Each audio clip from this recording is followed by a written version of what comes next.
The Transport Committee, first of all, can I have any apologies for absence? Yeah, we've received apologies for absence from Assembly Members Bailey and Prince.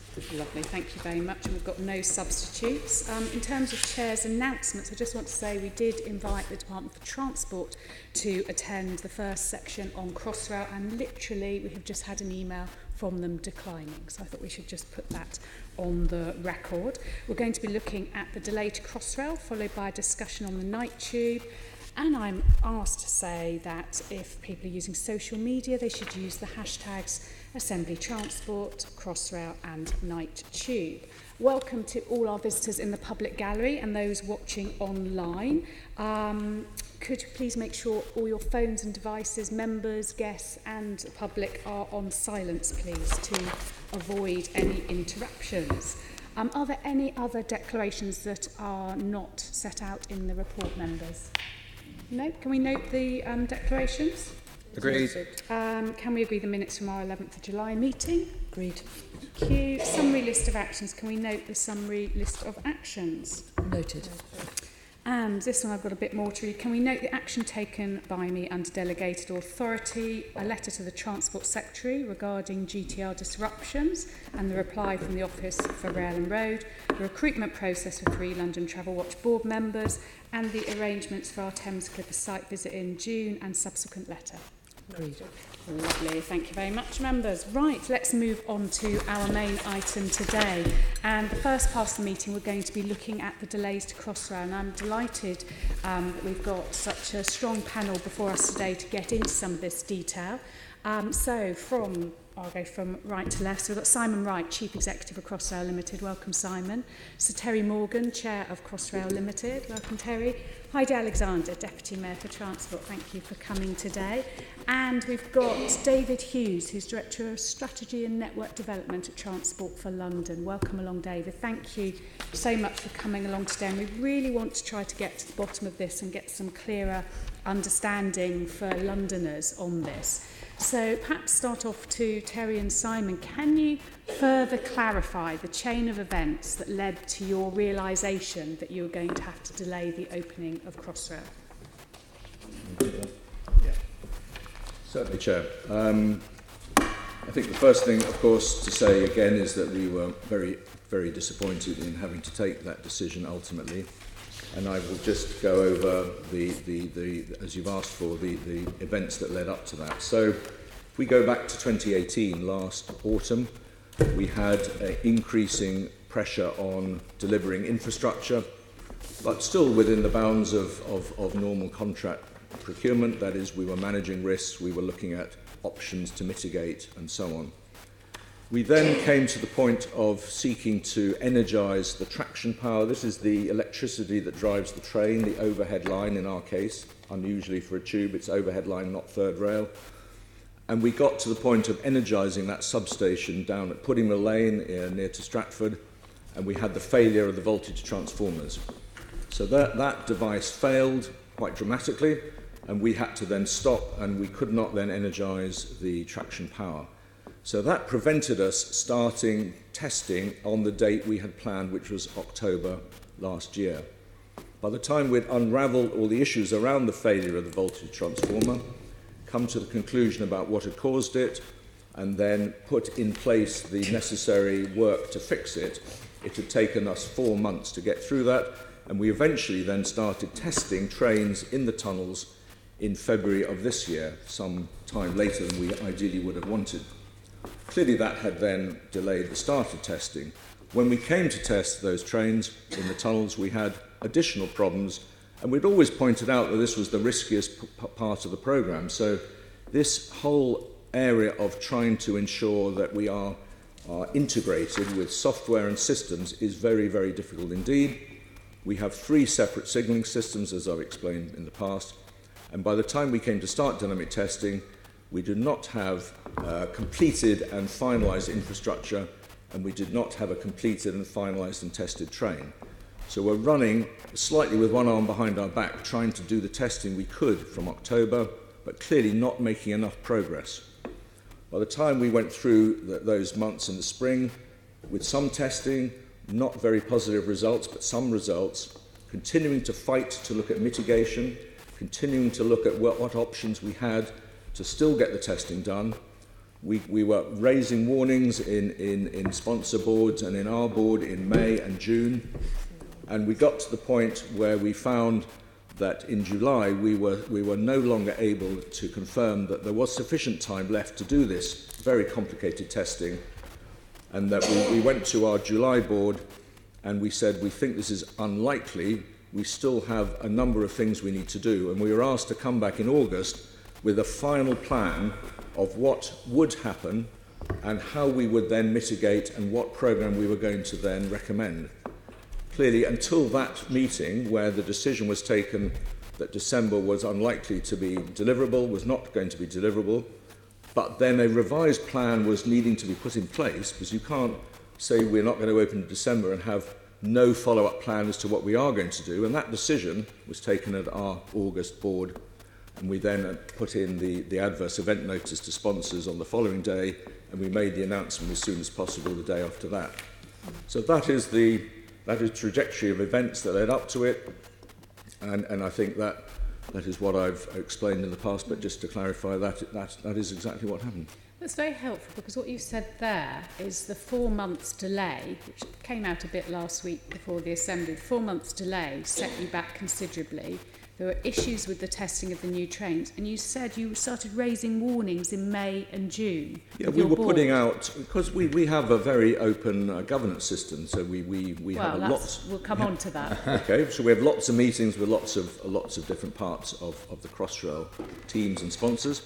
We were raising these concerns, still saying that December was possible, but increasingly difficult, talking about the challenges and the delays that we faced, explaining what mitigations were put in place to try to overcome these challenges, and this heightened level of warnings were being clearly provided.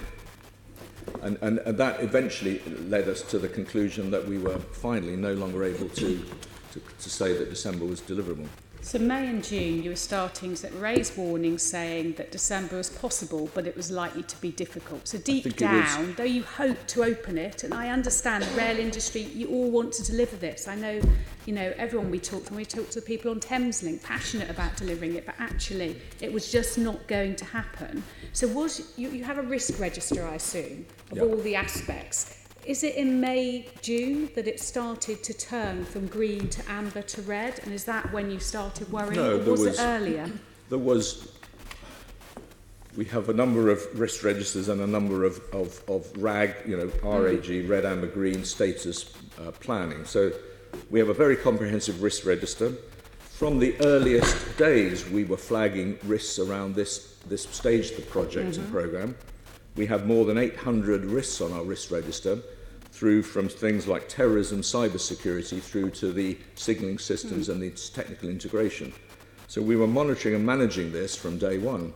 Clearly, the mitigation that we were putting in place all the way through the spring and summer didn't finally conclude with enough time being available to complete the testing.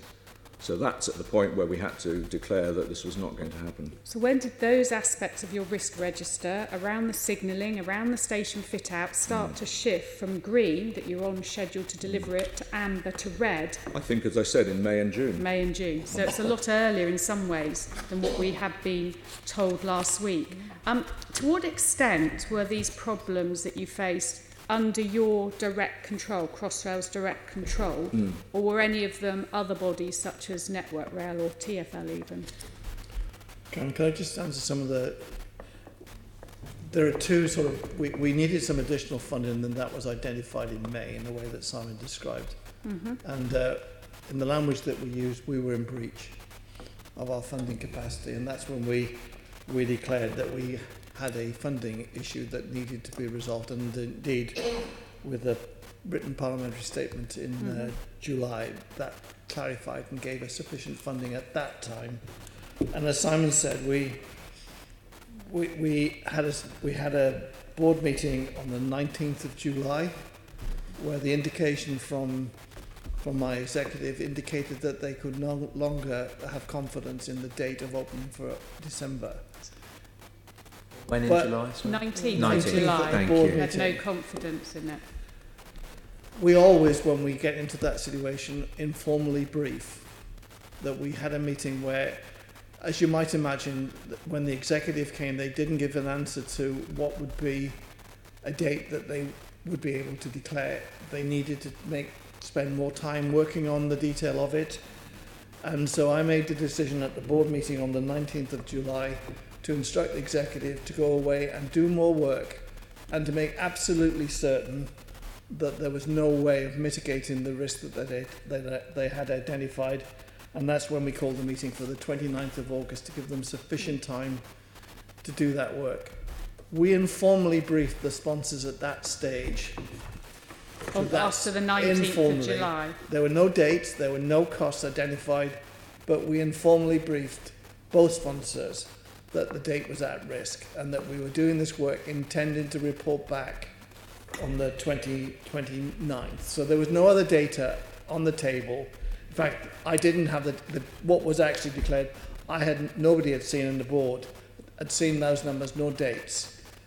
When I instructed the executive to do more work. And as Simon said, we finally met.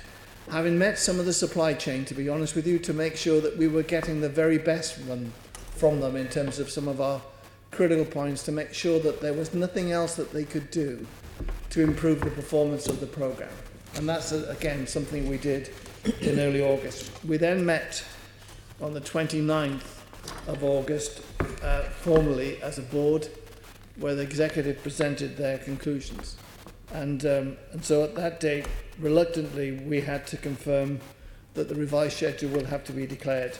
And as Simon said, an adverse event in formality terms, we then have to advise both sponsors, and we did that the following day, that there was an adverse event notice to be declared. Okay, but the same day, the day after, we then briefed the mayor. So within one day, we had briefed the mayor around the board results, and so that's what. And so on the following day, the 31st of August, is when the press release was concluded.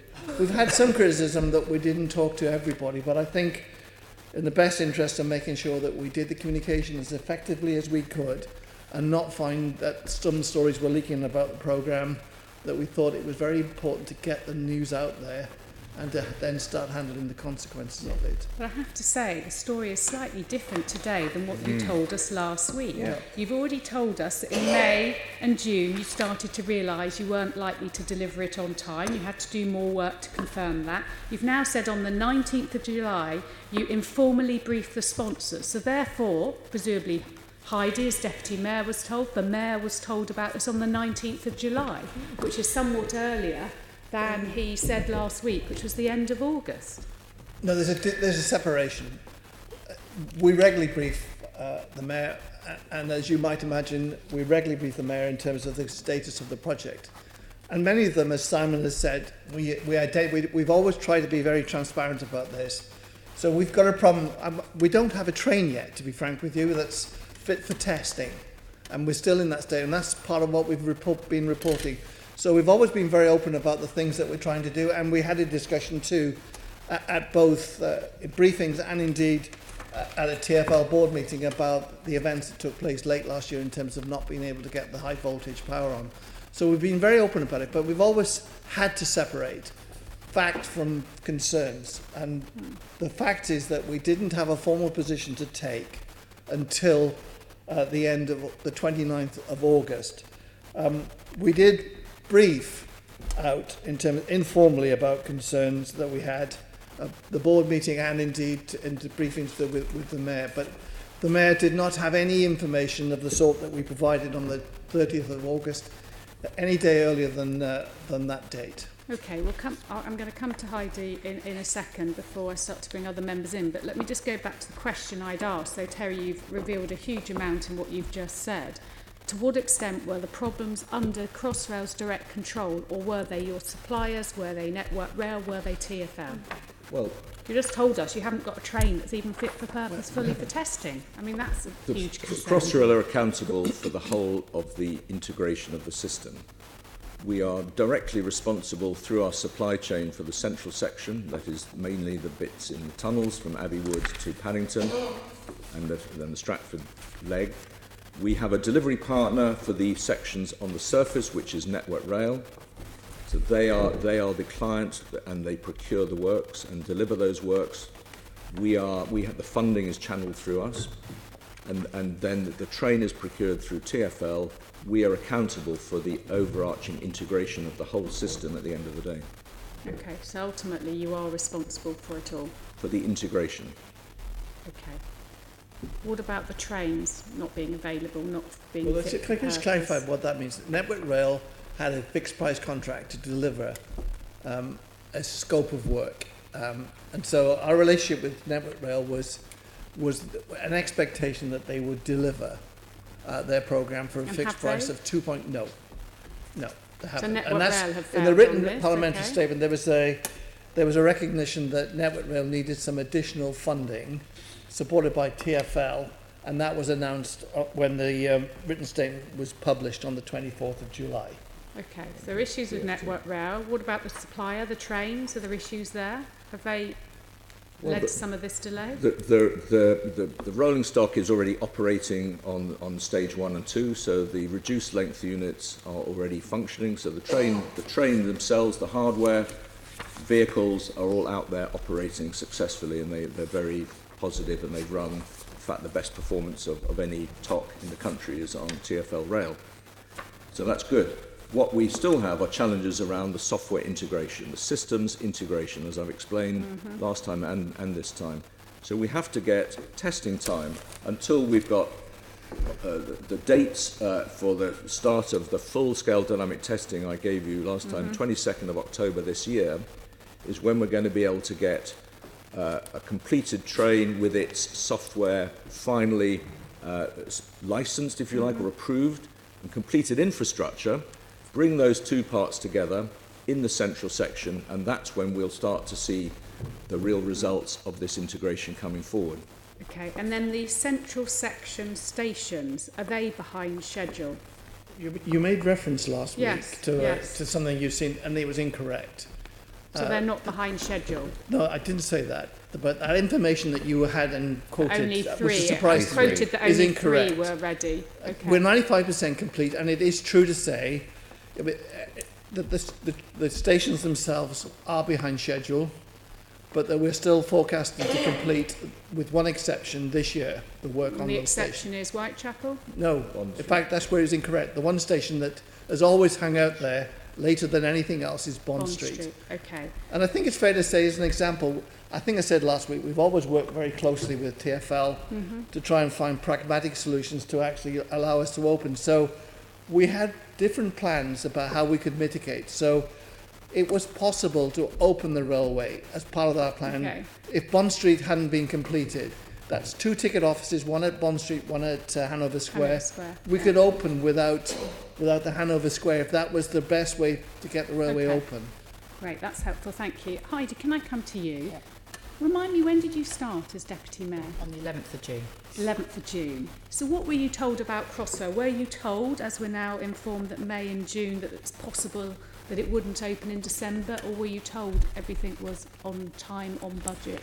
In May and June of this year, I was not told that there was any risk to the December opening date.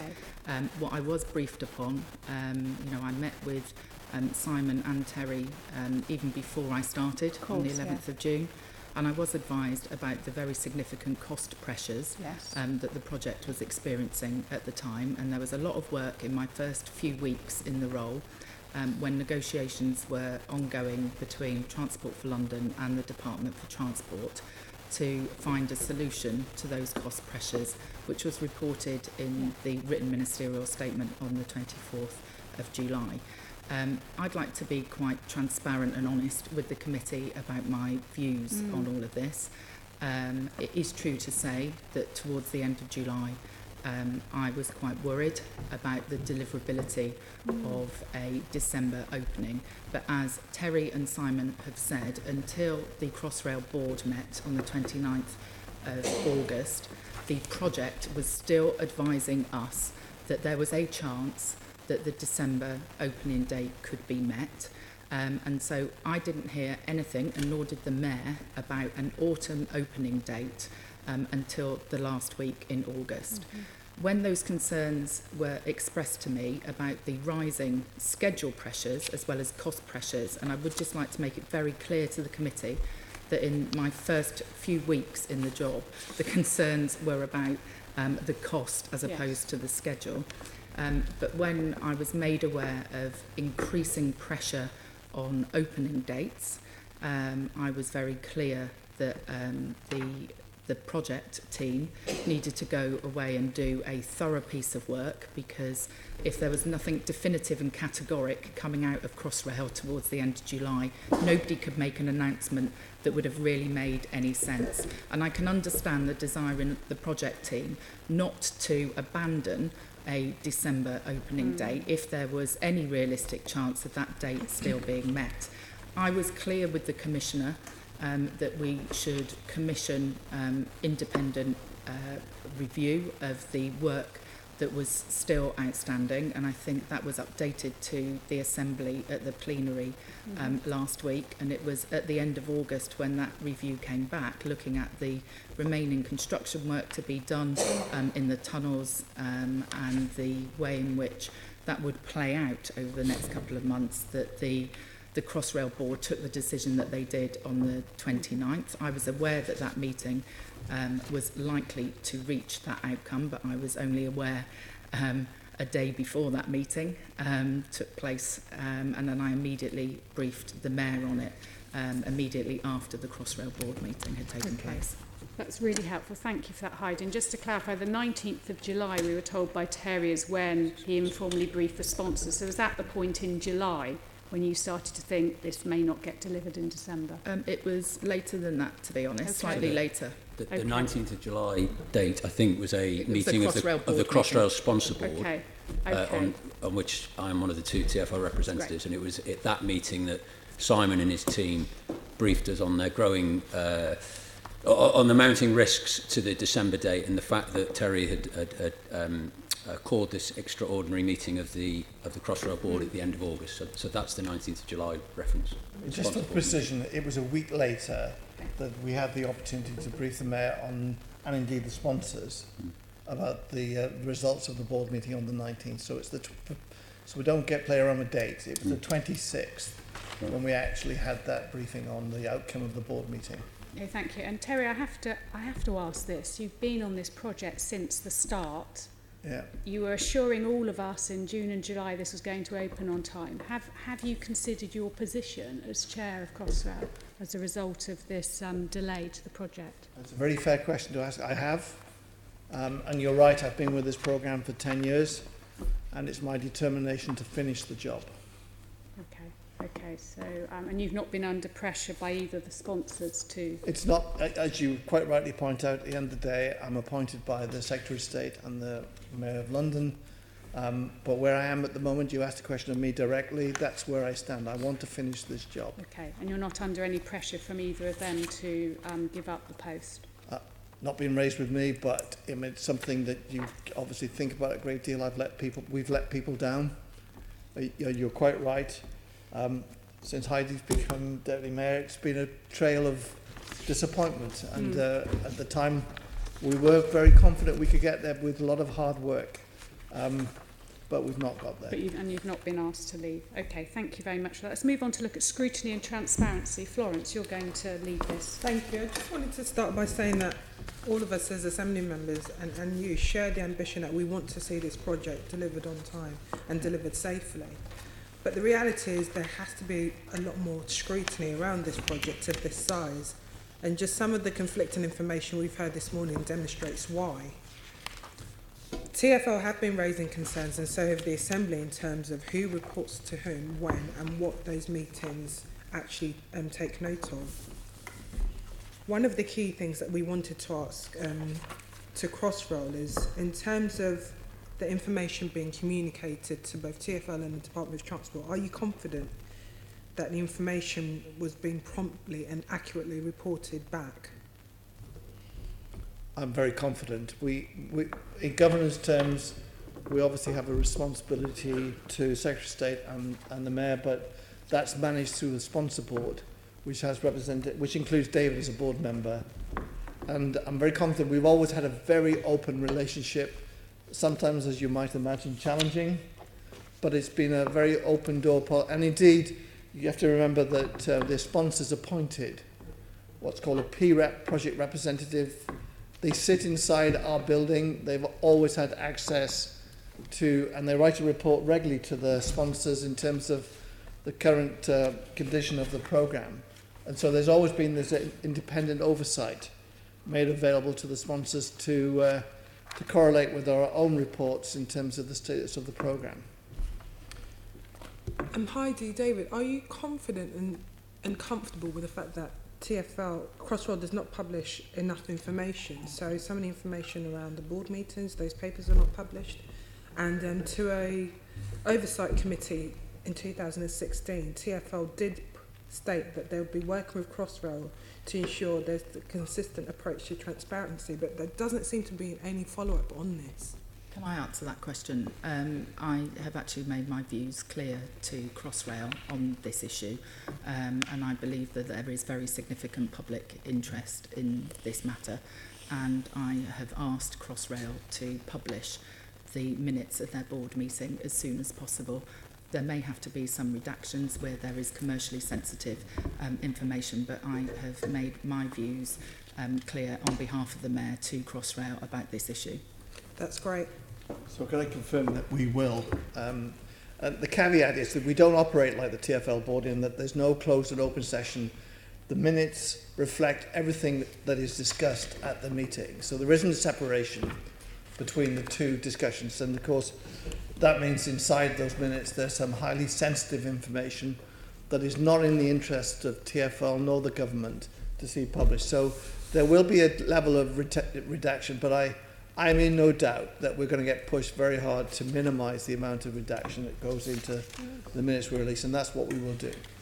Okay, no, that's good to hear. Just on the minutes of those meetings as well, I'm glad to see there's a commitment that we will be seeing that.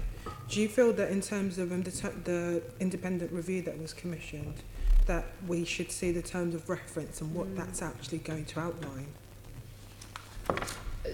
I'll take it that that question was directed at me, and I take it there are a number of independent reviews that have been commissioned, and ones more recently that I'd quite like to take this opportunity to update the committee on. And with respect to the review that we asked an industry expert to do on the realism contained within assumptions about the remaining work to be done on the tunnels and the construction, I will take that away and talk to the Commissioner about the appropriateness of publishing the terms of review on that piece of work. I would just like to remind committee members that I think this was referred to in the Assembly last week. We've also commissioned a second independent review looking at the remaining stages of the project. So this is about the dynamic testing period going forward and the trial operations period, and we want to be reassured that the assumptions made about the deliverability of those plans, that those are realistic. And so we haven't had that work report back to the joint sponsors, to TfL and the DFT, but we're awaiting that. In the last few weeks, I've also discussed with the Commissioner the need to carry out an independent review which deals with issues around cost assurance and commercial practices within Crossrail Limited and governance. I think there is a genuine question about whether the governance arrangements that have been put in place for this project are right. And if I was setting something up of this nature again, I'm not sure I would choose the arrangements that we have, because we have a situation where both the DFT and Transport for London are seen to be responsible for the project. But when differing views emerge about whether risks are going to materialise and how to manage those risks, then the joint sponsors who are seen to be responsible have very limited powers of influence and intervention. So when things are going good, of course, day-to-day autonomy for a project makes a lot of sense.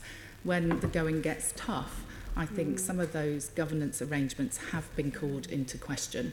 And so I would just like to put that on the record for the committee. No, and that's good. And I think those government arrangements should continue to be called into question. Hence why at the last TfL Audit and Insurance Committee meeting held on the 7th of June, Crossrail put forward a proposal to dissolve their audit committee, and this was agreed by the TfL Audit and Assurance Committee. So going forward, looking at Crossrail 2, touchwood, we will get confirmation and that will start. Can you assure us that there will be a lot more scrutiny and definitely that chain of accountability? Because obviously we can see that by TfL agreeing for Crossrail to dissolve this audit committee, a number of the conflicting information which we've heard this morning in terms of who's reporting to whom, when those dates are announced, this may not have happened if there was a lot more oversight and due diligence. We do need to have more reassurance about the audit processes that are in place, and I would expect that to be picked up in the independent review of governance that has been commissioned by Transport for London in the last few days. Thank you. I don't know whether David Can I has just anything to add clarify to that. something though that was said? There of course have always been two nominees from the sponsors on the board of Crossrail, and there's never been a separation in terms of their representation on the table and the information provided to them. It also is true to say that, quite rightly in my opinion, is that we have been going through a process of demobilising the programme in readiness for closing down the programme. And quite rightly, the decision was made that the audit committee in Crossrail should actually subsume its work into TfL. And that was part of a demobilising programme. In other words, this was a transfer of responsibilities into TfL. And indeed, in more recent times, when 3 non-execs were due to be renewed, we decided not to. And I decided that it would be helpful in terms of supporting transition that those nominees should come from TfL and DFT. So there are now 3 members on the board from TfL and 2 from DFT. And indeed, the chair of the TfL audit now sits on the Crossrail board. So that was the intention of trying to make sure that there was a degree of continuity. No, and I appreciate that, but again, you have highlighted to us that there were concerns around May, June. So for this to then go to the audit committee on the 8th of June, when you were fully aware that they may be, I appreciate that the decision wasn't taken until the 29th of August, but there were concerns being raised. It does beg questions in terms of why you'd want less scrutiny in terms of what was going on the project of this size. It's not a question of any less scrutiny, it was just a transition in terms of how the oversight takes place. The scrutiny continues. The TfL audit group still scrutinise Crossrail in the same way they've done throughout. I think, if I may, Chair, I think that this decision that we're discussing was taken in at a time when the project was still anticipating delivery on schedule, so it's kind of a natural ramp down. I think obviously what we need to do now is review all of the governance arrangements and the resourcing to make sure that what we have in place is fit for purpose to see the project through to its close. That's part of the review that Heidi's referred to. So I think that decision in June, July needs to be seen in the context that everyone's hope and expectation at the time was still that this would be, opening the central tunnel section in December, and therefore, quite rightly, as Terry says, starting to ramp down resource so that to minimise expenditure. So it needs to be revisited in the light of where we now are on schedule. Can I just make a comment about this as well, if I may? I think language around demobilisation, based upon the assumptions that were there earlier in the summer, that may well have been all well and good back then. The situation now, though, is we have to find a way to motivate the staff that we have at Crossrail. Obviously, this is a huge disappointment to everyone, and there is a lot of anger and frustration. But what we need now are cool heads in this, not rash commentary, and we need to find a way to ensure that rather than talking about demobilisation, we're actually talking about motivation, because this will be a fantastic asset when it opens. there has been progress made. Clearly this reset period has been very, very difficult for everyone. But what I want to see going forward is a spirit of openness and collaboration from Crossrail with other bodies that are involved in delivering this scheme. If I am going to articulate any criticism, I do think there was undue optimism earlier in the summer about the deliverability of this scheme. And I can understand why that is the case. When you have been involved in a project for 10 years and you have confronted innumerable problems and overcome them, then, you know, I can understand that, that desire to hold on to an opening date. But, you know, I've come to this quite new. I'm not an engineer. I'm not a professional project manager. I need straight answers to some straight questions. And I have found this period frustrating, if I'm honest. But I want to find a way where we can go forward and get this fantastic piece of infrastructure up and running for London, because when it does open, it will be incredible. And I think that's the issue from us, is that you called it undue optimism. David used the word hope. Even when we've looked at other projects like Thameslink, we have no doubt there is a commitment from the industry to deliver this for passengers. We absolutely get that. But maybe sometimes that clouds the actual listening to those on the ground who are raising alarms saying this isn't quite working, we're not sure we're going to get there. But everyone says yes we will, because we're on this journey together. Sometimes it's who can raise that red flag and say it's not going to happen. You finish, Florence? Shall we move on to revised plans to understand where we're going with this? Caroline's leading this. Thank you, Chair. Yes, so we've heard a lot this morning. We realise now there is no train yet, that the high voltage power is overhead and not on a third rail, and that we don't yet have sufficient integration of everything for the full-scale dynamic testing, not until I think the 22nd of October. We've also heard about the governance arrangements. Given all of this that we've heard, Heidi, when will we know a more specific opening date for Crossrail? I understand why you're asking me that question, but I actually think it would probably be better directed to either the Chief Executive or the Chairman. I would just like to correct something you said in your opening remarks, though. It is not true to say there is no train yet. Trains are running on the sections of Crossrail out from Paddington and out from Liverpool Okay, sorry. Street. No train fit for testing is what was said. I wrote down, Terry said there was no train yet fit for testing. To be precise, we have, as we said last week, we have run a train at full speed in the tunnels. We have never run more than one train. And what we said before, we have never been able to run more than one train.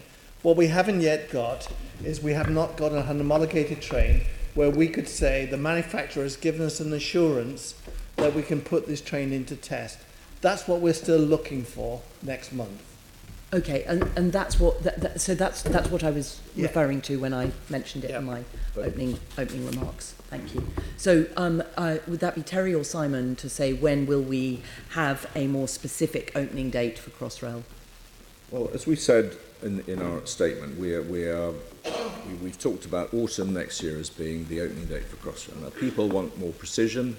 We are not in a position to give that precision yet, because we have to work through the getting into this full-scale dynamic testing from the 22nd of October, as I have previously explained, having completed the infrastructure systems that support the railway, that is in the tunnels, having got through and started this testing.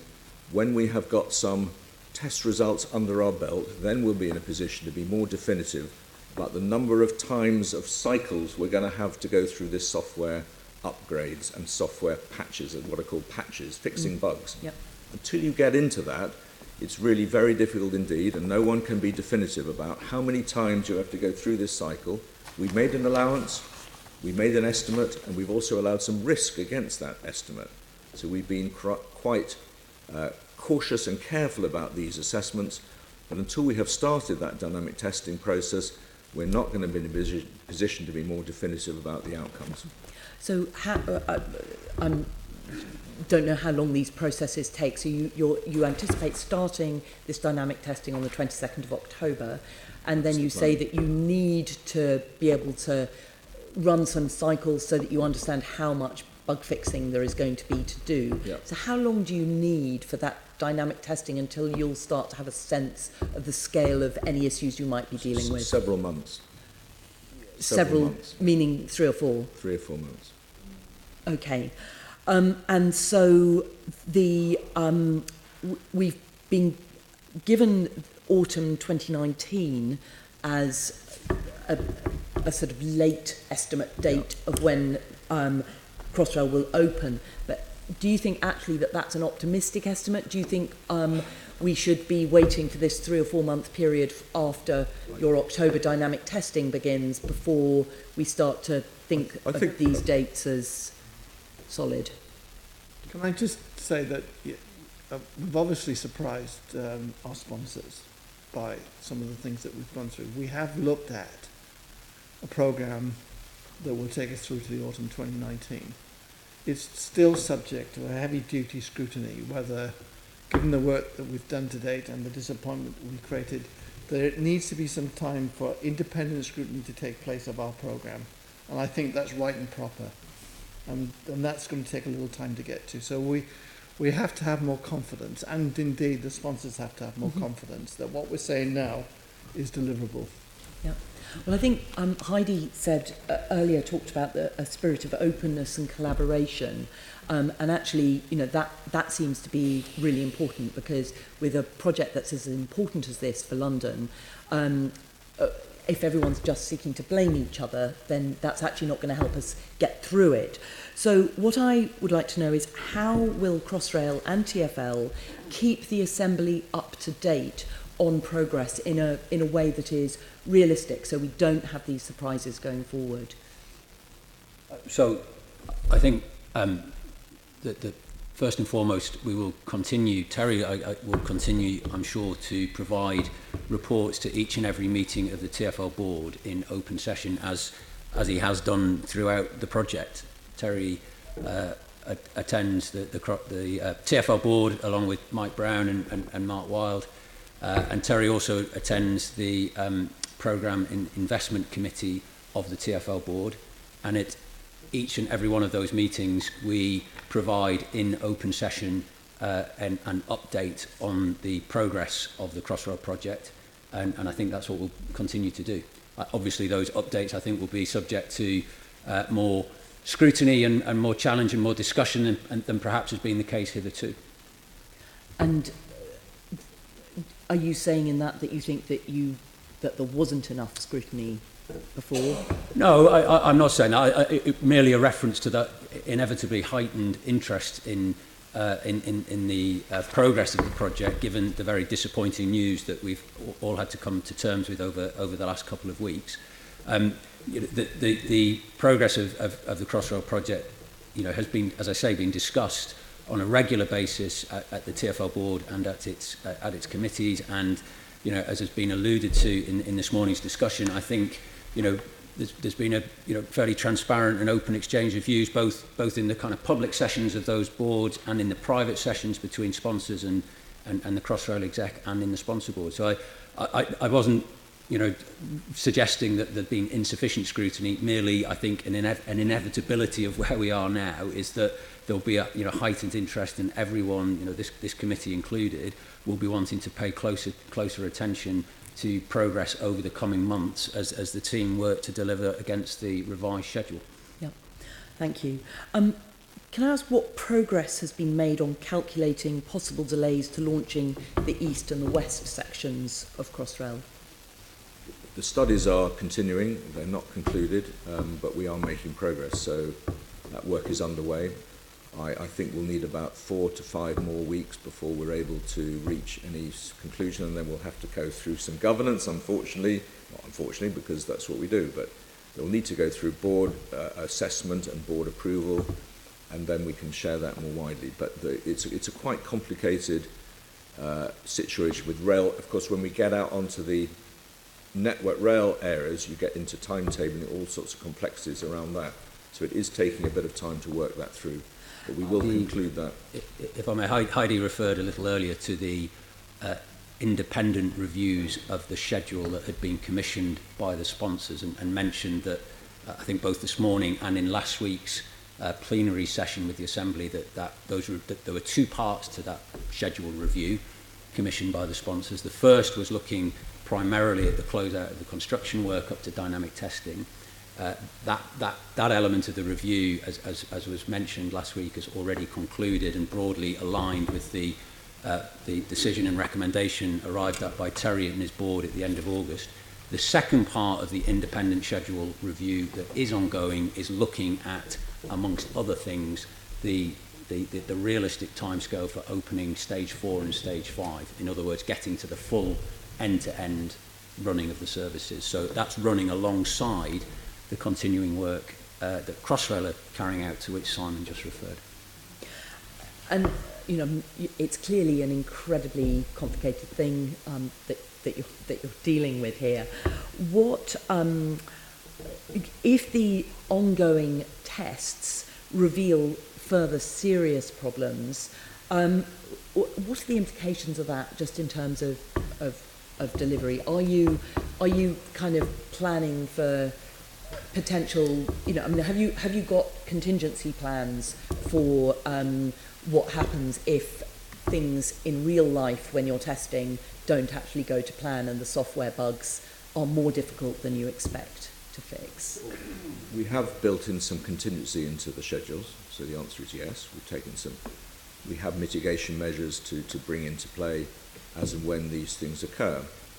But there are circumstances you can envisage where we had a very serious safety critical software problem late on, which would be difficult to deal with, because it's a complicated area again, but safety critical bugs need more time to fix, and they have to go through lots and lots more testing and assurance before you can even put them back onto the railway to retest. Yep. And these, what are called SIL4, SIL4, safety critical bugs, if you found one of those late on in your testing, it would prove to be difficult to resolve. It's not likely we'll find one late on, because we hope to find them either on the test rig or on the test track, or indeed when we start on the 22nd of October. But it is possible.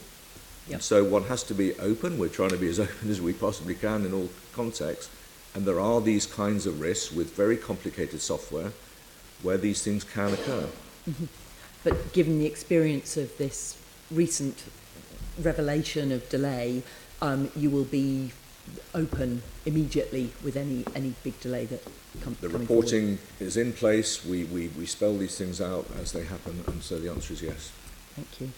And then finally, I just want to find out about the impact of the delay on the operator, MTR, and also their newly recruited drivers. What will be happening for them? So MTR have been recruiting additional drivers. So MTR, just so everyone's on the same page, of the operator of the Elizabeth Line services. So clearly, both MTR and London Underground, in terms of station staff, have been recruiting to the timetable of a December opening. I think roughly MTR have now something like 380 drivers recruited. But it's important to recognise that more than half of those are already operating the trains on the TfL rail services, already running out of Liverpool Street and Paddington, and the remainder of those drivers are going to be needed to support the testing programme as that ramps up from the end of October. Similarly, with station staff, clearly London Underground have been preparing our resource plans for stations on the basis of a December opening.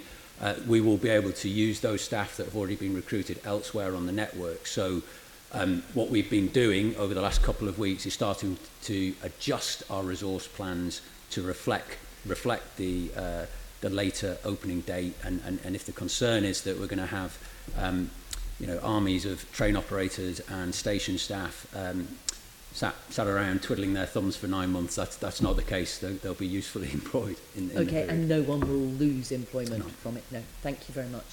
Thank you. Could I just pick up from Caroline's questions? Heidi, will you commit to writing to the Assembly monthly with a report on where we are on Crossrail, or maybe it should come from Terry or Simon, but if you're reporting to the TfL board, would you be able to also write to us each month with an Report out update? every month is a question of... I think that would be fine, I think that would be helpful, thank you. And also, it's been reported today in The Sun that there are potentially issues with contractors. I'm obviously saying in The Sun, so we'll bear that in mind, that some contractors potentially are walking out, some going off to work at White Hart Lane's new stadium. Are there potential issues with contractors who are coming to the end? I saw that piece actually, Karen, Yeah. and if you may not have looked at it in the same way that I did, but I noted that it was double the cost that was budgeted for in the first place. We don't... Spurs, that is. Spurs. Stadium cost was, Yeah, I think, I'm double sure. what had been budgeted for, but I take no comfort in that. But we don't Point have a is, are resource there issue. issues with We have some contractors? specialist skills we need for testing, and as was explained last week, we're almost there, but we still need some skills. But we were demobilising anyway Yeah. with some of the skills that have gone to the football Yeah, but stadium. my question is, are there potential issues with contractors who thought their contract was coming to the end and then moving on to their next project? No. You we've can been able assure to- us they're all fine. To be really honest with you, we've had potential industrial relation issues around the fact we were demobilising the very skills that you've just made reference to. So the answer is it's in a controlled state, people are leaving the programme, but in a planned way, with proper consultation, and they are moving on to other jobs, possibly Spurs, I don't know where, but they're not disadvantaging Crossrail in that demobilisation. They're going because the work's finished. That's fine. Okay, that's clear. Thank you. Let's move on to the financial implications. Sorry, Oh, Chair, I'm sorry, that's Tom. all right. So sorry. You did say you wanted to come in, Tom. Thank you. Yeah, just on the opening dates, I wondered to what extent you're looking at rephasing the stages, particularly with the central. I mean, it's been suggested, for example, you might be able to open some sort of shuttle service between Yes. Abbey Wood and Canary Wharf earlier, and therefore have the associated benefits of the fare revenue. Is this feasible? Is it something you're looking at? I'll start, Simon and will David take it, will yeah. have a... We have looked at a number of, obviously in our, some might now criticise us for being over-optimistic, but in our battle, in our fight to try and preserve the December date, we did look at options such as partial opening in an east or a west zone, whether it be Abbey Wood to Canary Wharf, or whether it be something like a Farringdon to Paddington. There are many difficulties around trying to do that in advance, and we concluded that it just wasn't feasible in terms of the safety issues and the reliability issues, and then trying to retrofit the railway after you've already opened it. Trying to finish it is very, very difficult. But in leading up to the autumn 2019 date, it may be possible to have some kind of what my operator colleague calls a preview service, whereby we might be able to do that in a controlled way and open an element of the railway slightly earlier than the main opening, but it would only be marginally earlier, I think. Okay. I agree entirely with what Simon said. That was something that we sponsors talked about with Crossrail Limited.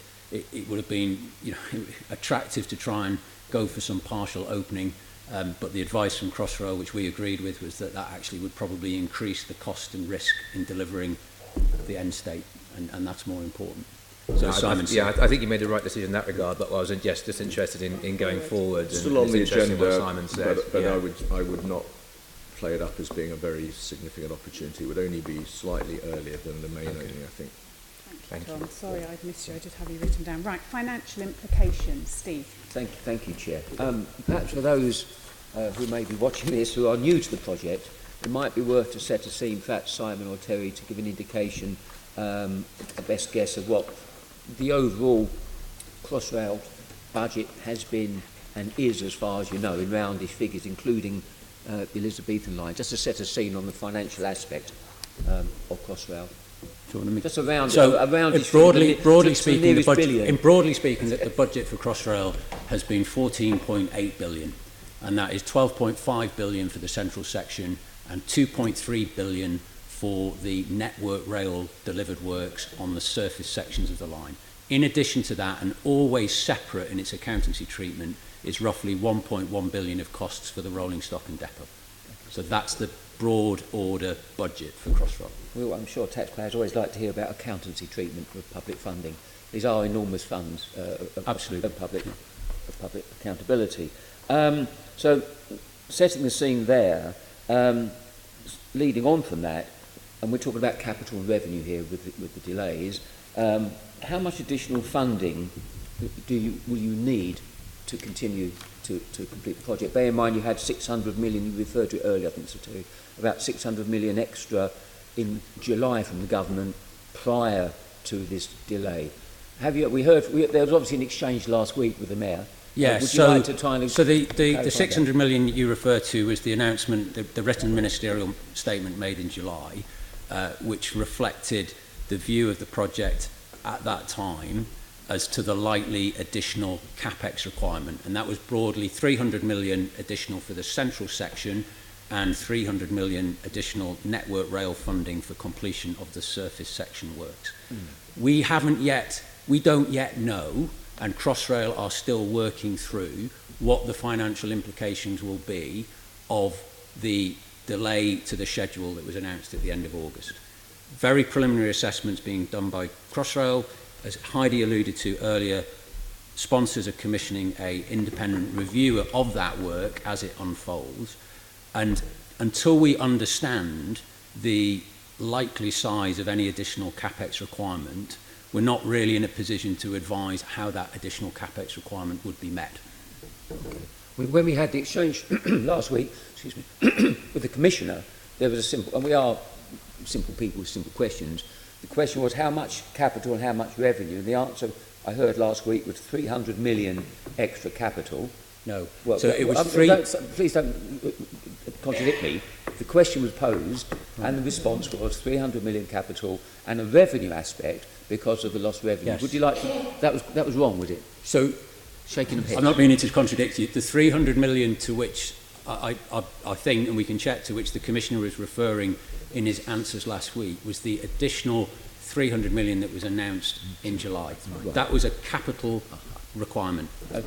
The Commissioner also spoke last week about the potential revenue implications. Yes. So clearly there are two implications of the schedule slippage: potential requirement for additional capital funding and a potential delay or actual delay in TFO revenue from the new services. The 300 million was a reference to the July announcement. What we do not yet know, what Crossrail are still working through and what we will be reviewing, is what additional capex funding over and above that 300 million may now be required as a result of the schedule slippage that was announced at the end of August.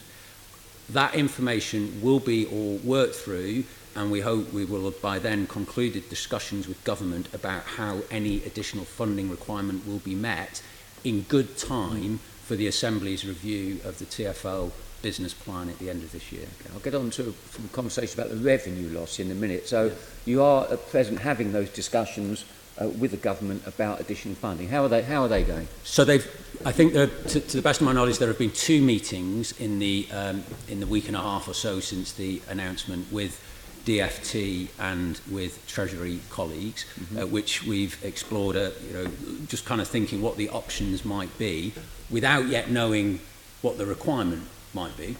I think what I would say is, and I've not personally been in those meetings, they've been led by Simon Killenbach, our CFO.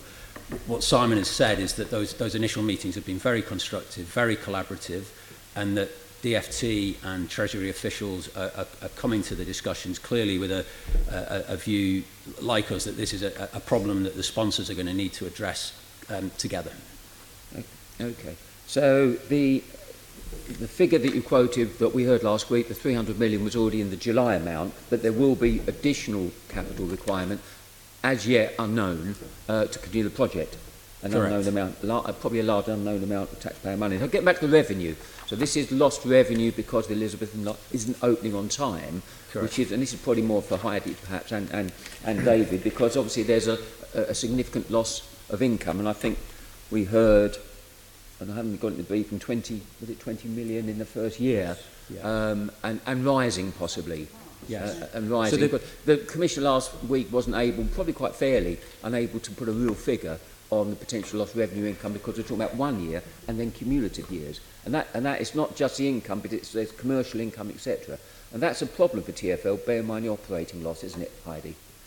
Well, I think, as David has said, we need to understand the detail of the construction programme going forward as well, because potentially there will be knock-on impacts with regard to fares revenue. As the Commissioner said last week, though, given that the assumptions made in the business plan for this year were predicated upon the Elizabeth line being operational between Abbeywood and Paddington just for a quarter of the year, that the income we were expecting this year is largely from the TfL rail services that are already operating out of Liverpool Street and Paddington. And of course, in the stage 3 opening, this is the central section opening that is the subject really of today's meeting, a lot of the people who will be using that line will be changing their journeys from using the Central line or the Jubilee line, and so in effect you're recycling those fares within TfL, and so that is why the anticipated loss of fare revenue for the financial year that we're in is in the region, we estimate, of about 20 million because of not hitting the December opening date for the central section. Okay. But there would be a commercial loss of advertising, etc., that you wouldn't replicate elsewhere, because that would be additionality, couldn't it? Well, one of it's an interesting question about the impact upon commercial revenue, because the largest component of that is linked to the proceeds from oversight development, and the delay of the stage 3 opening doesn't impact upon the oversight development programme. On wider commercial activity, we think there will be a small impact, but we feel that that is at the moment manageable within our overall commercial development budget. Yeah, okay. And so my last question really before others come in is, you're trying to offset the revenue loss to say, well, that money will come in because passengers will be using other fares, but through your calculations, there is a loss, and Commission's comments last week, there is a significant revenue loss of income. As yet, he kept saying last week quite right that he was working it up because it's quite complex next year and the year after. So really for the Deputy Mayor, bear in mind TfL have a significant operational deficit, and part of the income predicated would be to address that. Would you be considering discussions about other opportunities for income, perhaps reviewing the Mayor's fares freeze? I think we should be clear about fares. The Mayor's fares freeze is actually shoring up demand for Transport for London services on the tube. If you compare it to the other services in the south of England, the fares freeze is actually keeping public transport affordable for people.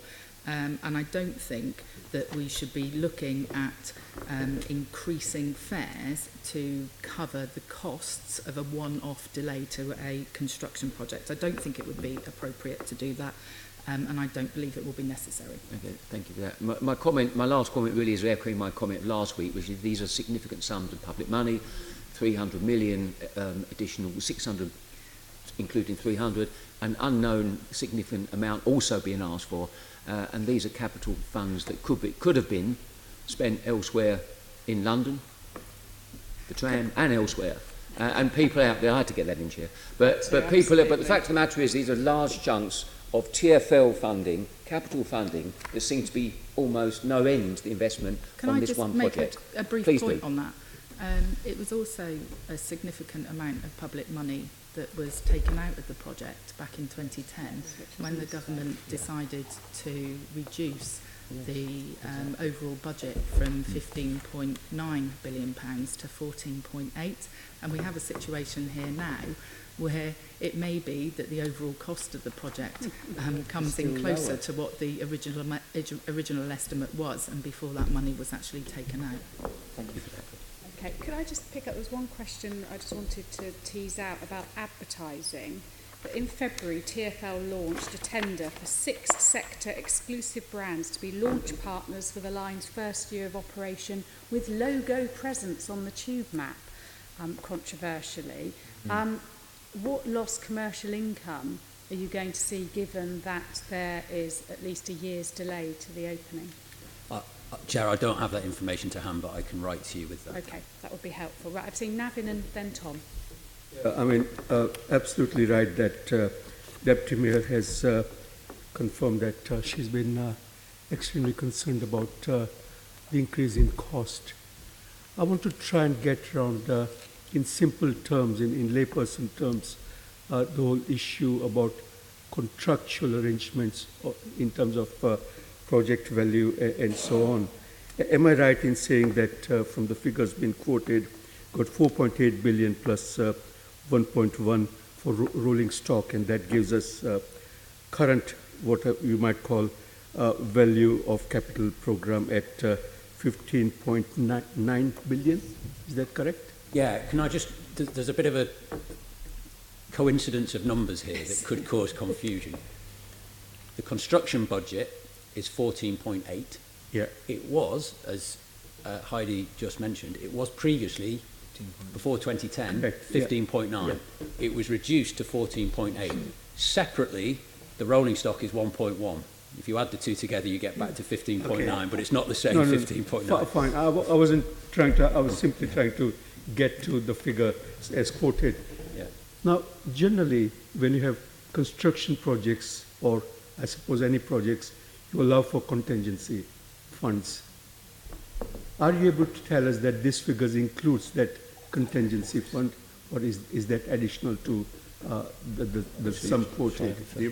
Shall I go first? So the 14.8 billion, the original budget, included a significant element of contingency. How much was that? Well, specifically, there was 600 million of TfL funded contingency. So the last 600 million of that 14.8 billion was TfL provided project contingency. Terry referenced earlier the breach that Crossrail reported in June. That breach was in effect Crossrail Limited telling the sponsors that they had exhausted the contingency and that they would require additional funding, hence the additional 300 million that we were talking about a few moments ago. So the original budget included contingency. The position we're now in is that that contingency has unfortunately been exhausted, and as we've been discussing, what we don't know yet is what the additional capital funding requirement will be. In arriving at that new capital funding requirement, we will need to include a contingency element within that. Yeah, see, are you able to tell us that contingency that you had, which obviously normally is for unforeseen elements of projects, unforeseen circumstances, which could be, for example, testing or software that you mentioned. Would it also include, my concern is that there's also delay caused due to problem of fitting out. To me, that is surprising that you know, that element, I mean, something which should have been foreseen. But are you able to tell me what did the contingency allow for in terms of those kind of elements, and what is the new contingency, the 300 million allows for, and do you reckon that is likely to increase? If I could answer, I'll answer the first part of that perhaps. The original contingency was estimated through a quantified risk assessment process. We took all our 800 risks, we looked at the probability of whether they are likely or not likely to occur, and we looked at the cost of what they would be needing, what would be the cost of fixing them if they did occur. And that was done right at the very beginning of the programme, and this QRA, quantified risk assessment, if you like, becomes the contingency sum. As risks occur, and of course there are hundreds of risks occurring every day on big programmes, all the way through the tunnelling phase, all the way through the very complicated construction of the station boxes, 45 metres deep in the middle of London, incredibly difficult to build. Some of these risks did occur, so contingency was being converted into cost as we went through right from 2008-9. And so contingency was there for these very reasons, as you point out, of dealing with risks as they occurred. Unfortunately, clearly, as in the circumstances, this contingency or the risk provision was inadequate to cover the ultimate risk when we got into 2018, which was revolving around software and integration. And is there going to be risk in the future provision? I think David's already suggested that would be a very necessary thing to do, provide a quantified risk assessment. Can you let the committee know at appropriate stage when you completed your assessment? Because obviously time is money. As you're saying, currently you do not know whether the completion at the end of next year is realistic or not. If that is likely to slip further, there's additional cost.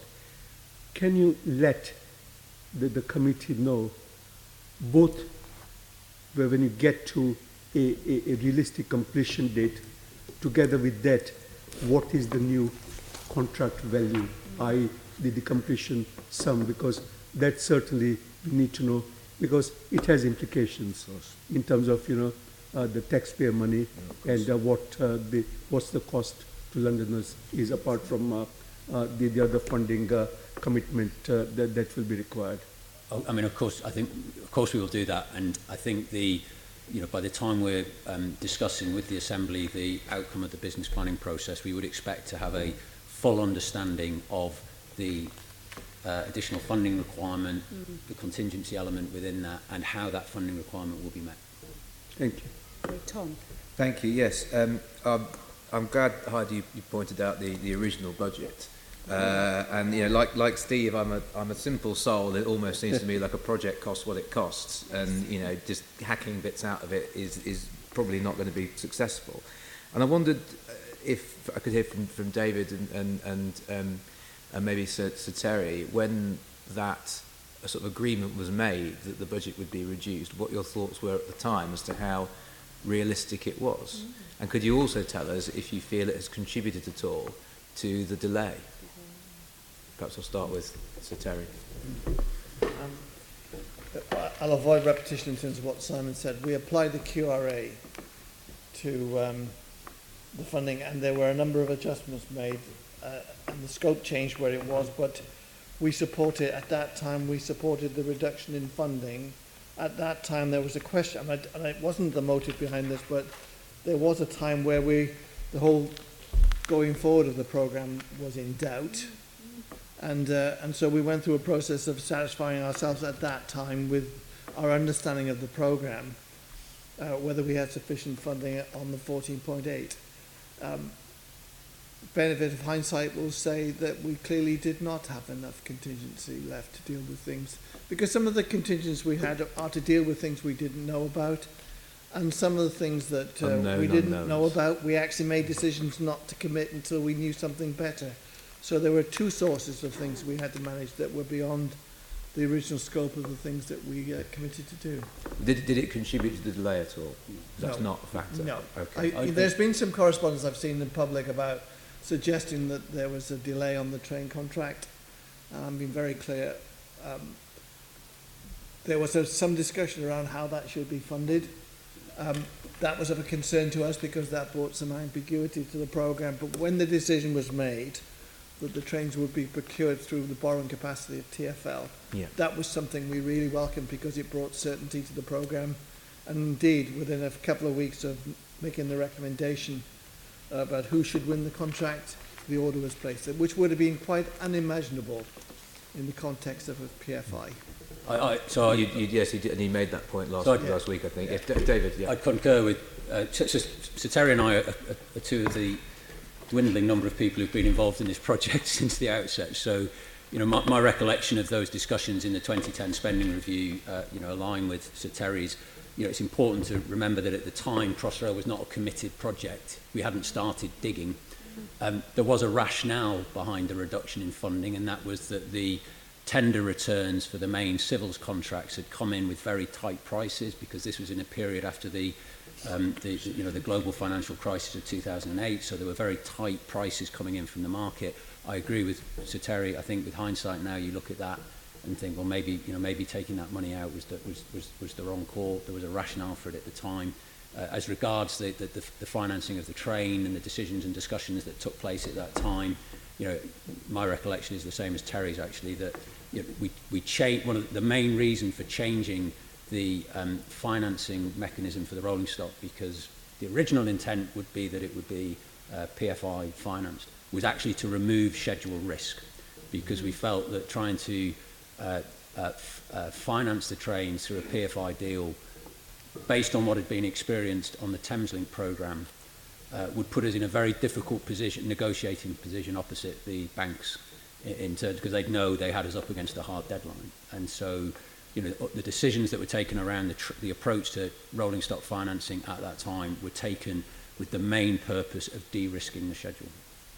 Can I move on to another point? I mean, it was raised last week, the issue with Canary Wharf, whether or not there are any penalty clauses. I'm told there is a penalty clause, but it doesn't kick in until 2021. Is that right? If I can and could you tell me what the details of those are? So assuming... Sorry, yeah, go on. It doesn't kick in until December 2021. December 2021, right. And there are various criteria about obviously providing services, and there are penalties if we were to overrun to that extent, which I sincerely trust is unimaginable. But there are penalties, but with a cap. And are there any other penalty clauses you have with anyone else? Not that I'm aware of. Can I clarify on that Woolwich and Berkeley Homes? I do not believe there's a penalty clause with Woolwich. They put in money to build the civil works, but I don't believe there's anything else, any other leverage. Berkeley Homes did want to build out that station, but we commercially decided that we wouldn't do that. So Berkeley Homes was simply a contractor to us.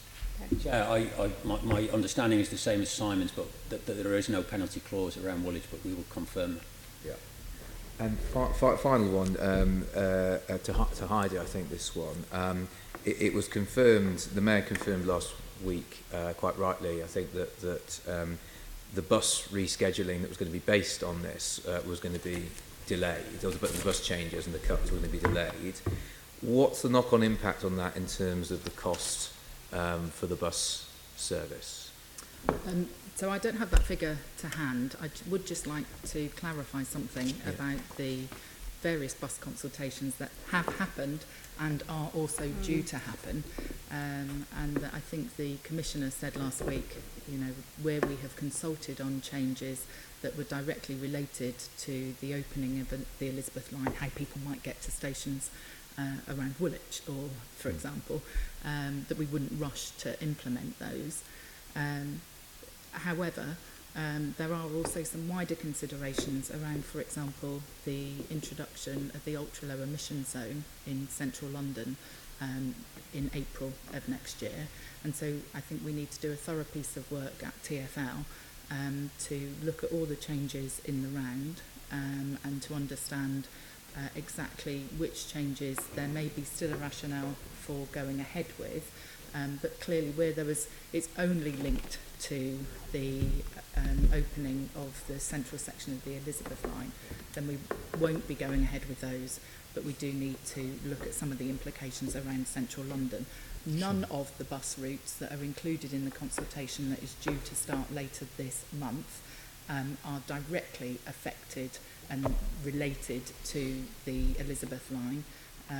Whilst we've looked at increases in rail capacity on a number of the tube services where we've been able to increase the frequency of services, and for example the introduction of the Overland in East London, the consultation that is upcoming around buses is related to those changes in rail capacity, and so none of the routes that are included in that would be affected by this announcement about Crossrail. So I just wanted to clarify, because there's the stuff that we've consulted on already, and then there's the stuff that is to come. Okay, thank you. Thank you. I just wanted to say, when we were talking about the original decision, of course I don't think at that time Crossrail was going to go to Reading and Heathrow wasn't confirmed. So presumably that's been another factor that's changed as the project's developed. We were going to Heathrow in part, but you're right about the Reading extension. So that must have some cost implication there as well. Can I welcome Coleridge Primary School from Haringey, who are joining us at the moment. Welcome. This is the Transport Committee of the London Assembly, and this morning we've been looking at Crossrail, which is the new tube line going from east to west London, and why it's been delayed for its opening for the next year. And then we're going to be looking at the night tube and whether that's been good for London and for residents. So welcome. Let's move on to our final section, which is implications for business and Crossrail 2, and Joanne is going to lead on that. And as the Assembly Member for Haringey, welcome this morning. But I want to look at some of the wider implications. And perhaps I can ask a general question to start, and it is, what will the delay, how will the delay affect businesses and planned developments along the route? And have you had any feedback from any organisations who have got concerns around this? I don't think we've had any feedback in the last 2 weeks around specific developments along the line of route. I think in respect of developments, I think it's unlikely that people would be significantly changing their plans as a result of this delay in schedule. However, it's clearly, the delay is extremely disappointing to businesses and Londoners in general. And I think we can sort of, from a TfL perspective, I think it's important we don't lose sight of that. Lots of discussion about funding and what have you and all the kind of risks and governance. But actually the most disappointing thing here is we don't have what will be a fantastic addition to London's transport services is going to be 8 or 9 months later than previously planned. And I think businesses will share the disappointment and feel the pain of that along with everyone else. But I've not had any, as far as I'm aware, we've not had any specific feedback or correspondence about the implications of this. Could I please just remind, because Heidi was right, this is still going to be a fantastic when it's introduced. And of course, the fact we've been working for 10 years on this programme, many developers have made the decision, not necessarily have made a full contribution to the development, I hasten to add, have made very, very positive decision to relocate into London. And I hope that it helps Crossrail too, because the reality is that when we won support for Crossrail, it was based on a GDP benefit of 42 billion. That's a gross understatement. Over the lifetime of the programme, that's a gross understatement to the actual impact that Crossrail has already had on London. There are jobs, there's redevelopment, the oversight developments have gone forward in exactly the way we'd hoped. There's more space created as a consequence. Some very, very big multinational companies have relocated into London, and I've no doubt the fact that there is this additional public transport capacity being made available would have worn down in terms of making that decision. So Crossrail will still have a very, later than any of us would want, but will have a very positive impact on London economy. Okay, perhaps this is one for TfL, but obviously many businesses have contributed to the cost of the Elizabeth line through the Crossrail business rate supplement. And does the increased costing have any impact on that in future years? So we'll be looking at all the options, for how we, with government, and I've referred to the constructive discussions we started with government. So we'll be looking at all the options available to us to meet the additional funding requirement, and that could include further contributions through MSIL or business rates. Yeah. Okay, so that's still open for discussion at the moment. Okay, thank you. I want to move on now to the impact, if any, this delay will have on Crossrail 2, which is a project all of us in this room champion. It's going to bring great benefits to my constituency of Enfield and Haringey. You've obviously had discussions with the Department of Transport since this was announced. Have you had discussions around how this might impact Crossrail 2 or whether it will do? So as yet, I haven't had a discussion directly with the Department for Transport about what implications there are, if any, for Crossrail 2. It's my view that these are two entirely separate projects and should be treated as such. The strategic transport need for Crossrail 2 will continue to exist come what may. We desperately need to tackle overcrowding on the transport network, be that on the Northern Line at Euston, on southwestern trains, and there is a desperate need to build more homes in the southeast of England, and that strategic link from southwest London through to northeast London is vitally important for that. I think what Crossrail 1 has demonstrated, and albeit that this current period is quite difficult for everyone, what we were able to show is that London and central government were able to come together to finance a really important piece of infrastructure. And I hope that in the negotiations that we have going forward, I'm not really interested in raking over the past, to be honest. I want to find a solution to this jointly funded project at the moment, jointly sponsored project, make sure that we open a safe and reliable railway on day one, and that we can work with the Department for Transport on the independent affordability review that has been done by Mike Gerard. And I see no reason why what has happened with Crossrail and these difficulties that we're experiencing at the moment should impact upon the case for Crossrail 2, because that case exists irrespective of what is happening at the moment. And you still feel you're on track for a hybrid bill in 2021? Well, clearly there's some important decisions that government need to make about their commitment to the Crossrail 2 project and enabling the development works that are ongoing to continue. And so around the upcoming budget and in the spending review, I've met with Joe Johnson in the last couple of months since I've been in post, and we had a discussion about Crossrail 2 and the importance of it there. Clearly we need to look at the detail of that Mike Gerard independent affordability review and come to some conclusions about the route and about how you deliver Crossrail 2, because it is a very big project, and we need to have those discussions and come to some agreement with the Department for Transport.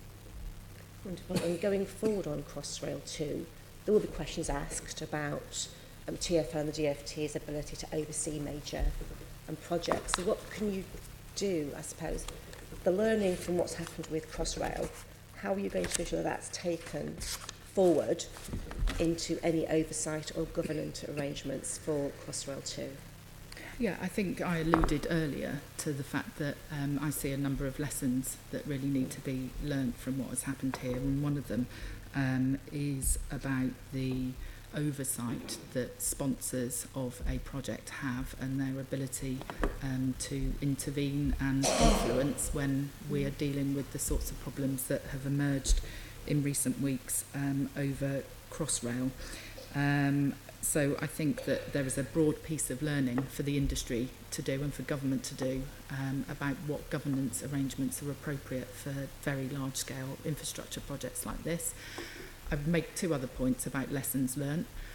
One is that when you are building a railway, you can't cut corners, and the matter of the funding reduction that I spoke about earlier, I think, is really important. Railways are very complex and expensive things to build, and so the fact that this project may come in close to the original budget, I think that's a lesson for us. And the third thing I would say is about complexity. One of the problems that we are dealing with here is the fact that we're trying to integrate 3 signalling systems. I think you need to find a way to simplify big infrastructure projects, and there's an inherent tension, I think, between the complexity of the project and the connectivity that it provides. But there are engineering solutions, I think, that you need to look at right at the beginning about how you can simplify some of that. And so, the nature of signalling arrangements, for example, on Crossrail 2, whilst it might sound a bit geeky, I think that needs to be considered right at the outset. Thank you.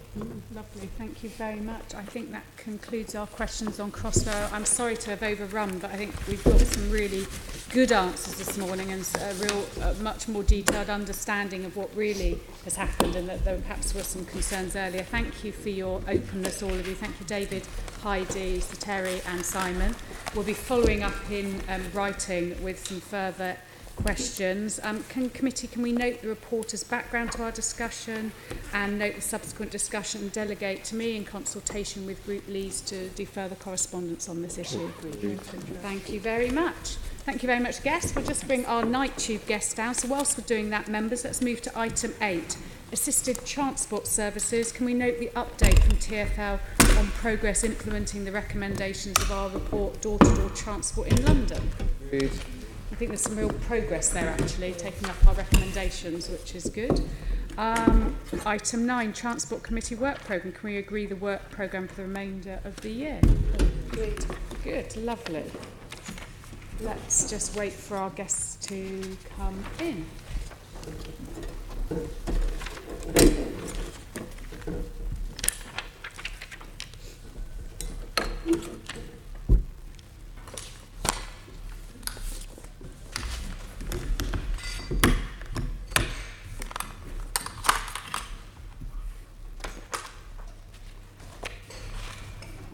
We'll just put your names out.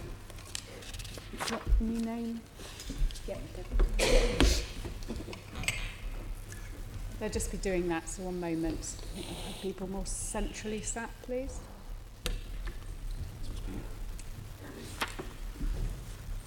What are they doing? Let's just get the nameplate, sorry, just make it easier if people are central, that would be great.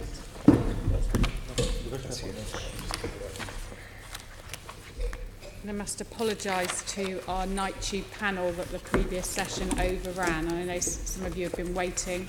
Let's get the nameplates out quickly, please.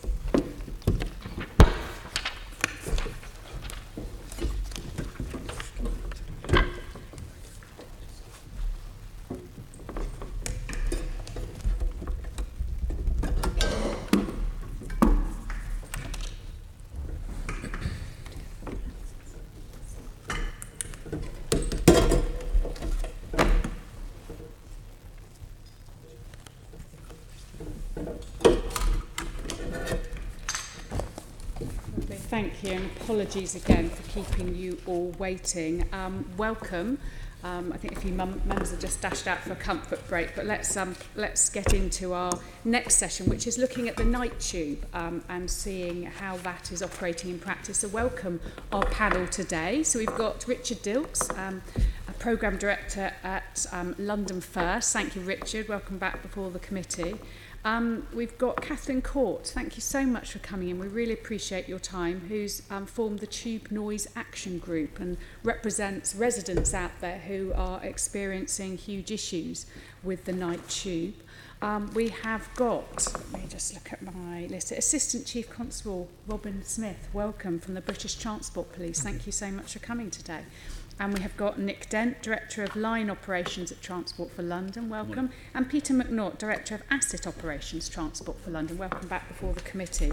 Now, obviously, it's 2 years, really, since we have seen the launch of the first night tube services, and then we've seen them rolled out further and including the London Overground. I believe on the busiest weekends, more than 200,000 journeys are made on the night tube services. So perhaps I can start my questions to TfL. Do passenger numbers on the night tube reflect your expectations? I'll answer that. Yes, they do actually. In fact, they exceed expectations. So you're absolutely right. 2-year anniversary, which we celebrated in August. So far, we've had 17 million passenger journeys on night tube. So there was an increase in year 2 as we enjoyed the full year's benefits. So 17 million. Our original expectations were more around the sort of 14 million. So we're very encouraged, delighted actually with the way Londoners have embraced night tube in its first couple of years of operation. Okay, and what targets has TfL therefore put in place for increasing usage to get more passengers through and hopefully more fares paid to help with your revenue situation? Yeah, we're expecting, we do expect growth over coming years. I mean, it is very early days actually for the night tube operation. We're expecting year-on-year growth, and we believe that growth will come because the fastest growing period of the day tube operation was with a sort of late evening. So we're seeing some of those journeys move across into night tube. Within the current budget, we're meeting our budgeted numbers currently. Over the future forecasts for the business plan do show continued growth. We continue to promote night tube very heavily, working with external partners around London. So we do expect growth to come over coming years. And what about, is there a difference between the tube and the overground, or is it exactly the same sort of growth and level of passengers? Yeah, the London Overground service, so that operates between, the full service now between Highbury and Islington and New Cross Gate, a sort of more recent addition. So again, London Overground are meeting budgeted numbers. I think it is early days really to see what their sort of growth forecast will be. Okay. Is there anything that needs to happen in order for you to achieve this increase in passengers? Or are there any changes that are needed? I think, as I was saying earlier, I mean, we'll continue to work with external partners. Night tube, we can see has been very welcomed with the exceeded expectations that we've had so far. So, I mean, we continue to market the service both to existing customers and to new customers. So. We expect that growth to come. And have you done any analysis of the purpose of the journey? Is it just people out having a good time in central London, out clubbing, all those things that maybe one did years ago but doesn't do anymore? Or is it people working, or what's the sort of mix of people using it? Yeah, there is a mix. I mean, as everybody appreciate, the service operates on Friday and Saturday, so often the perception is that it's really targeted towards people enjoying a night out in London. There is a mix. We were also targeting people for commuting. We know quite a high proportion of people who use night buses are commuters. The Piccadilly line serves Heathrow Airport, so we've certainly noted that people are able to make their journeys by train early on Friday and Saturday mornings, whereas they may previously have been on the road. We don't yet have the sort of spot analysis of what that mix is. But we do, we know there is a mix, but we will be doing analysis as night tube evolves. Brilliant, lovely, thank you for that. Let's look now at the economic impact, and Florence, you're going to lead that. Thank you. Good afternoon, or good morning still, actually. I know. So one of the big successes of the night tube has been the economic impact, and the mayor and TfL have claimed a really positive boost. So before the launch, there was a projection of just under 2,000 jobs being created, and this equated to about 360 million boosts over 30 years. But new research that we got from London and London First and Ernst & Young earlier this year highlighted that there were over 3,900 jobs and a bigger boost in terms of around 190 million per year. What additional impacts do you think that the night tube has had on the nighttime economy? I want to come to you first, Richard. Thank you. So yes, we did some initial work before Night Tube launched that looked at what the impact might be, and then we've revisited that on the basis of the actual passenger numbers, and as we've been hearing, the passenger numbers are ahead of projections, so that has enabled us to look at this economic impact and see that it is greater than was anticipated. So the additional gross value added, as it's called, contribution to London's economy is now, we think, at £190 million per year, up from 170, and you expect that to continue growing if passenger numbers continue to grow. The jobs figure you've already quoted, that's including 589 that are with TfL itself, but therefore the vast majority of those jobs are not with TfL, they're in the broader economy. I think it's probably worth making a wider point about that economy. So it only operates on Friday and Saturday nights, as we know, but the nighttime economy in London is very large indeed. So 1 in 8 workers, based on our analysis, in the London economy are in that nighttime economy. Clearly they won't all be using night tube and night overground, not least because it's only running on Friday and Saturday, but it's well worth keeping in mind, especially as we look to extensions of Night Tube with the shallow tube 4 lines modernisation coming through, and whenever that does enable that in early next decade, Night Elizabeth line services potentially, to think of more of that very, very big pie coming into the sustainable mode that is Night Tube, Night Overground, Night Elizabeth line. And some of those sectors are not the ones you might suspect. So transport and storage, logistics, basically, is the largest single one in the London nighttime economy. Arts and entertainment and hotels are really significant, but there's a much broader package, health and social care, for example. So I think that's a context worth bearing in mind. But on the sort of the operation we have now and the impact it's having, it's all positive. It's ahead of where we thought it would be. We were deliberately a little bit cautious in our initial work, and this does. I think this is quite careful work. So it looks at substitution. So it doesn't assume that this is all new travel. It makes an allowance for some of these journeys would have been happening by other modes, of course. But the estimate is our brand new journeys because it's a much more desirable way to travel than was offered before. And it also looks at displacement from daytime. So it doesn't assume that, again, these are all bound to happen in the night simply because Night Tube's opened. Mm-hmm. That's quite interesting. In terms of additional jobs, do you think that there's an impact and growth in new jobs on the back of this? And do you think that there could be further growth if maybe Night Tube was extended to earlier in the week? Because whenever I speak to friends, it seems like they're out from Wednesday nights, not Friday nights. It seems to be getting earlier in the week. Obviously, that's not a reflection on me. The new Friday becomes nor me, sadly, these days, as Caroline mentioned. But the new Friday becomes Thursday, becomes Wednesday. Yes, sure.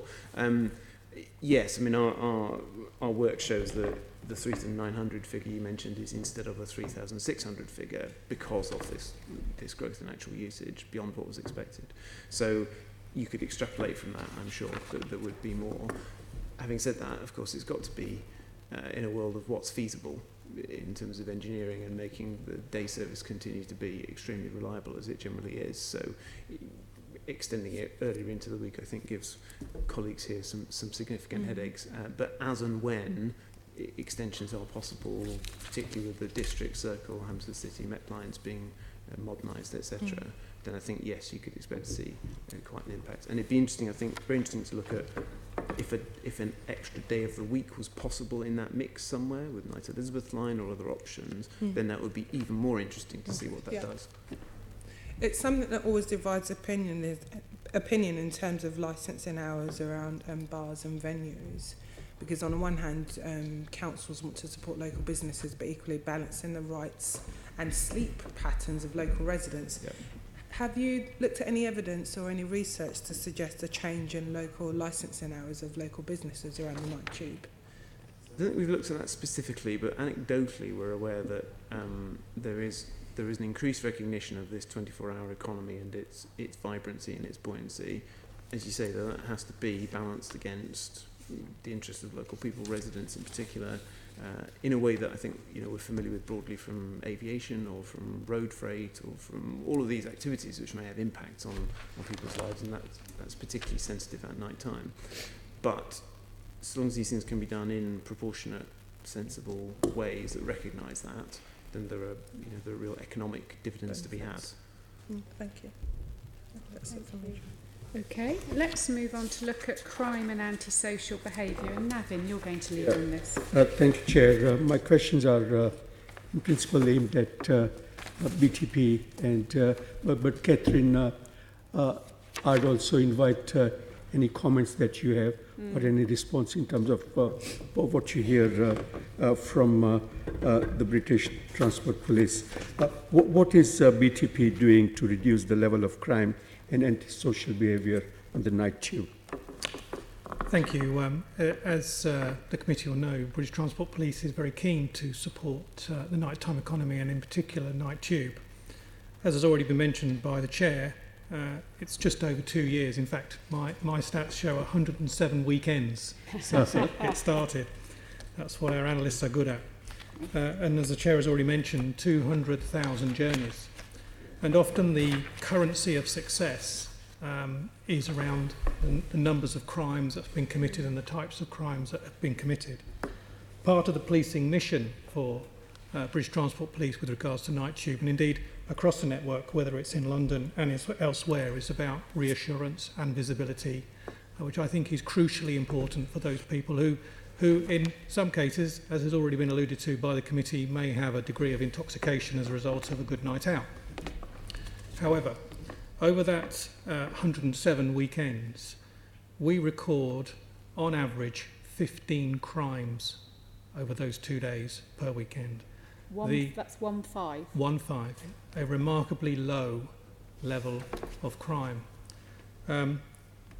I think it would be fair to say, although it predates my arrival into the British Transport Police, I think the projections would have been they would have been higher than that. It also sort of coincides with British Transport Police's desire to ensure that crime is properly reported. So, as the committee will know, and indeed people watching and listening, BTP have a text messaging service of 61016, which I'm sure you've heard a number of times, and say it's sorted. We've seen huge increases in that use, not necessarily associated with Night Tube. So in specific answer to the question, around 15 crimes per weekend, 200,000 journeys, the levels of crime, if we use that as a currency, is remarkably low.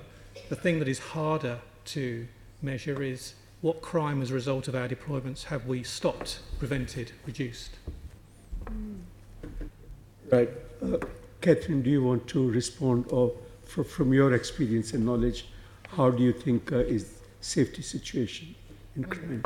So we are focusing on the noise the tube generates for the various constituents who live close or under the tube, and on a more anecdotal evidence, when we speak to the committee, obviously it's great to have very few incidents on the tube. The question is, what incidents do you have in the area of accessing the tube? When I look at the main focus points where I talk to people, for example, Baker Street is a big access point to various night tubes. Then could you just speak just towards the mic? Don't touch so the if I mic look at because Baker they Street break. as one of the areas of access, it's clearly that noise has gone up in that area, and noise normally also includes unruly behavior and things you want to avoid, such as people committing crime.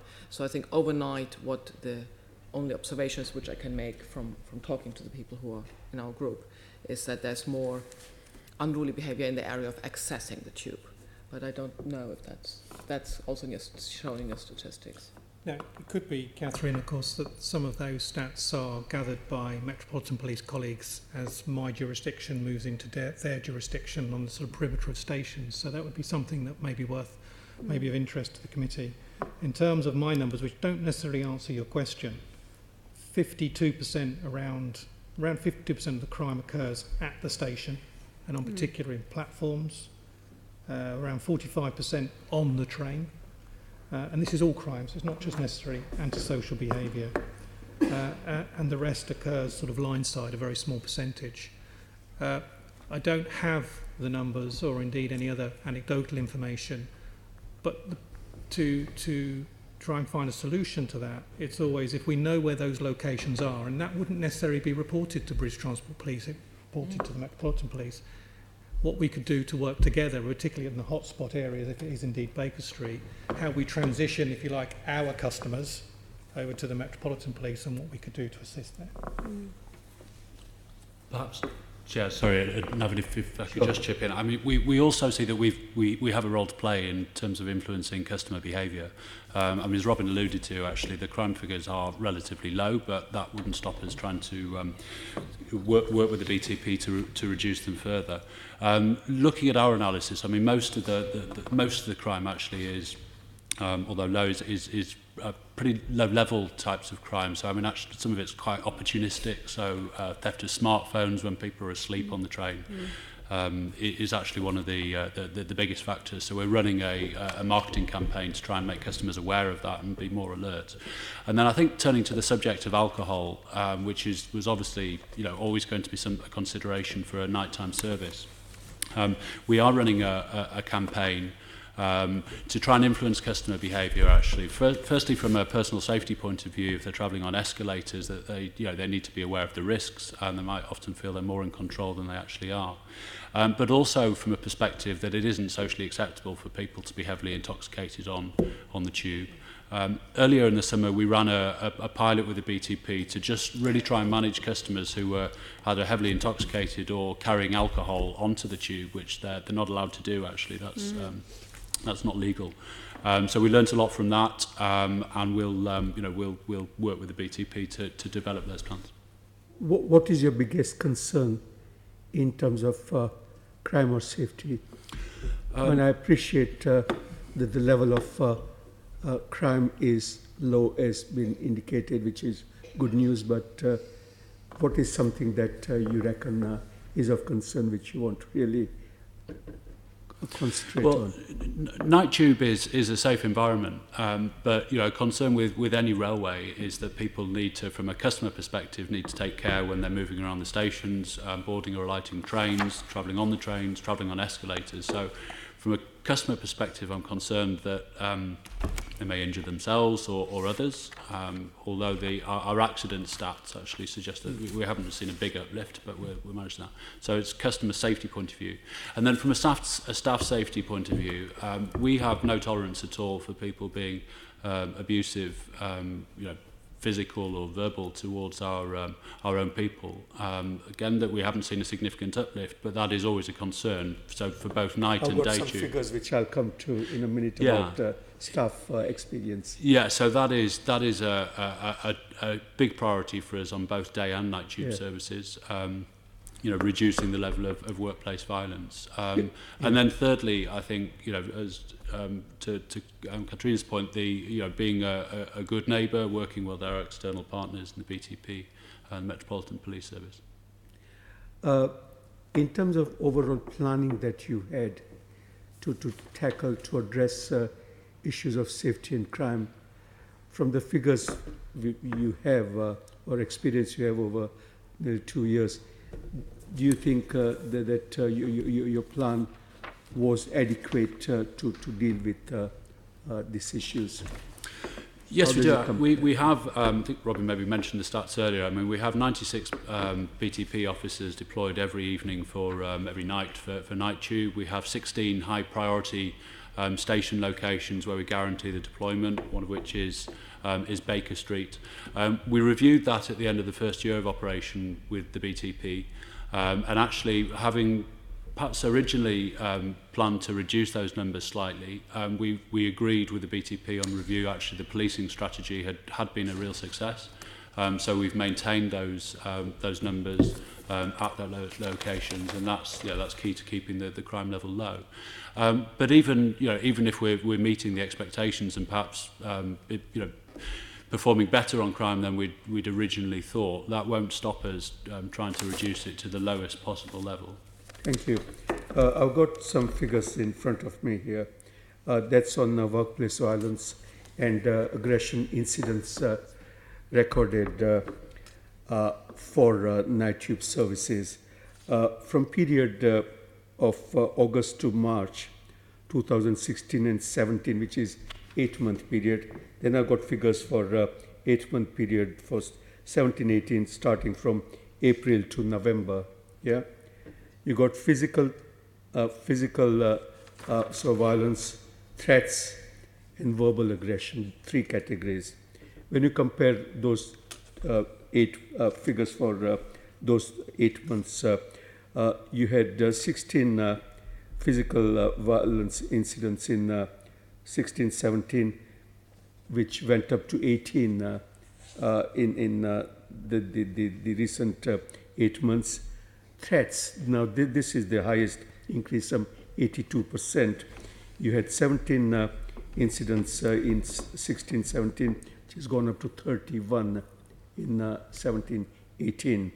And similarly, there's 24% increase in verbal incident stroke aggression, which has gone up from 29 to 36.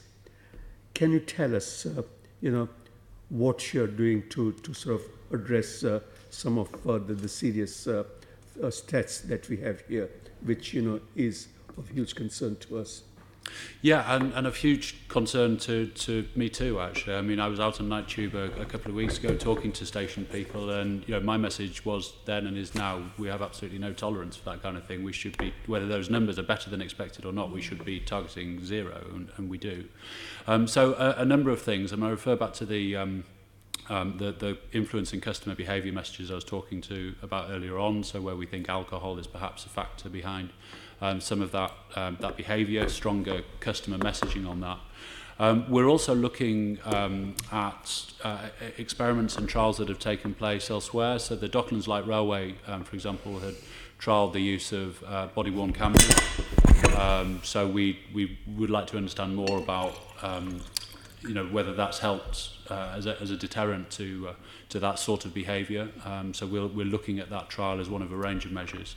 And then continuing to work very closely with colleagues from the British Transport Police, who say we've got hotspots in terms of crime. Well, I say hotspots, I suppose crime areas where crime's more likely to occur. So working with the BTP to ensure we've got support and presence at those locations. Could I just take the opportunity to add to that? From a BTP perspective, thank you for that. The BTP is relentless, and it will continue to be relentless. If there are any staff assaults, they are our colleagues too. But you can see the mix of people who have had sometimes too much to drink at a barrier line who may not have a ticket. It's always an opportunity for confrontation. So that's where training is important, but also that our visibility is important so it prevents something happening in the first place. We've had 85 crimes of violence and aggression towards staff over that 2-year period. Our arrest rate is just around 60%. If you imagine that's 200,000 people, our arrest rate is, I believe, very high. We detect 44% of those. That's probably as high as we'll see across the British Transport Police. So I agree entirely that everyone is a regret, but nevertheless we are relentless in tackling those that seek to assault staff, no matter whether it's on TfL or indeed Overground, etc. Yeah, just final question. How closely you're working with Met Police, and are you satisfied that you have right level of resources to tackle the issues on crime and safety? As a police officer, I'd always say I have more resources, but I would anyway, and I dare say you have other senior police officers in this committee room saying the same thing. So I'm never going to say no to that. But in all seriousness, I think given the numbers that we've got, the levels of crime and the degree of satisfaction, my view, and as we've already heard from Nick that we reviewed it after the first year, those numbers that we deploy with the support of TfL are the appropriate numbers. So I wouldn't be seeking to increase those necessarily. What about the relationship with the Met Police, that point, and that joint working when people move from one estate, as you put it, to the other? How is that working? That specific example I can't comment on, but I'll be interested to know more about it because I think there is something that we probably could do. In terms of our relationship with the Met Police, I and we enjoy a very, very strong relationship with their Transport Command. We have joint meetings, and I have joint meetings with Colin Wingrove, the Chief Superintendent in charge of Transport Command in the Met, where we seek to deploy jointly, so almost as a handover. So the relationships with colleagues in London is very, very strong. Before we conclude, in terms of, you see, you got potential two areas in a sense. One is inner London, where you got various stations where there's great level of activity. You got clubs, whatever, and then you got destinations like outer London areas. Probably Met Police, and this is where going back to close working with Met. Do we have any figures of any particular increase in antisocial behaviour in those inner London areas close to underground stations, or where you got outer London areas where once these commuters leave the trains and go into whether there's any level of increase in antisocial behavior around there. Do you have those kind of statistics, or can we get those? The simple answer to that question is no. My view would be the Metropolitan Police would have those sorts of numbers, because whatever incidents there were, they would be occurring as people left the station. I think it would be interesting to know whether some of those hotspot locations are and whether they've seen an increase in antisocial behaviour or drink-related crime. But from a BTP perspective, we haven't got those numbers. I'm confident of that. Is this something TfL can look into in terms of, whether a bit closer working with police to try and get those kind of figures and see whether, any further joined up work can be done? Of course, we'd be happy to take that away. I think there's an issue here, isn't there? Yeah. Because you've got two police forces policing the Correct. impact of this. Yeah. And I know we've only got BTP here today, but surely, I don't know, somewhere like Morden, where you're going to get a lot of people piling out to then go much further out, not just locally, there must be some implications in terms of crime and antisocial behaviour, and what measures BTP and the Met are doing with TfL to make sure that, the community is not disturbed and crime is, reduced. Are you aware, at TfL, are you aware of crime hotspots as a result of the night tube? Out into town? I'm not personally. I mean, that's data I'm sure we will have. I mean, I know we work closely through various forums with Metropolitan Police Service as well as the British Transport Police. So I'm sure we would have that information. Chair, would be useful to get that data, because my concern would be, for example, I've got Jubilee line in my constituency. You've got Stanmore, for example, station final destination, and then Cannons Park, coming out into residential areas. So what incidents there have been and how those are dealt with. In London, you'd have a different picture, like I said, where you got much larger number and different kind of activities, and therefore, again, different scale of problems and types of problems. So it would be good to have audit of that and how all of that is dealt with jointly, or how can it be better dealt with jointly. Okay, well, if we don't hold that information, we'd be happy to ask the It's territorial policing. I mean, I understand you do with Transport Command, though it sounds like a lot of that's been decimated to go and help with the Violent Crime Task Force. But, actually this is territorial policing. This is borough policing teams that you would be dealing with when there's an issue outside a station. So, right, well, let's pick that up outside and see how we can pursue that, because I think that's an issue. Now, let's move on to the really important issue, and Katharina particularly has come here for this today, is noise levels and vibration. Caroline. Thank you, Chair. Yes, my first questions are for Katharina, and then I will be picking up on some practicalities with TfL. So, first of all, Katharina, if you could just describe the noise issues that you and other members of the Tube Noise Action Group have been experiencing. So the main issue for basically everybody in the group is that during the day you have ambient noise, which very often masks the noise from the tube, and even elevated tube noise does not necessarily affect people in the same way. But just imagine when noise during the night dies down, road noise, neighbors' noise, and then you have every 20 minutes a tank going past your house or under your house. I give you an example. We did a program on neighborhood nightmares. If anybody wants to see that, my son described the tube as the little monster under his bed at the age 3. So everybody can watch that. I think that is really what it is. It's the little monster under the bed, which comes every 20 minutes if you wake up during the night. And we live on the 4th floor in Baker Street. We do not live on a lower ground floor apartment. So that is really one anecdotal example. There is a lady who has now been diagnosed with tinnitus, which is a type of noise, constant noise in her ear. For her, it's like 15 tanks passing past her house. And it's not only the noise, but it's also the vibration. The lower ground floor flats in our apartment block had to rearrange their pictures and paintings on a regular basis every morning because everything starts getting wonky after some time.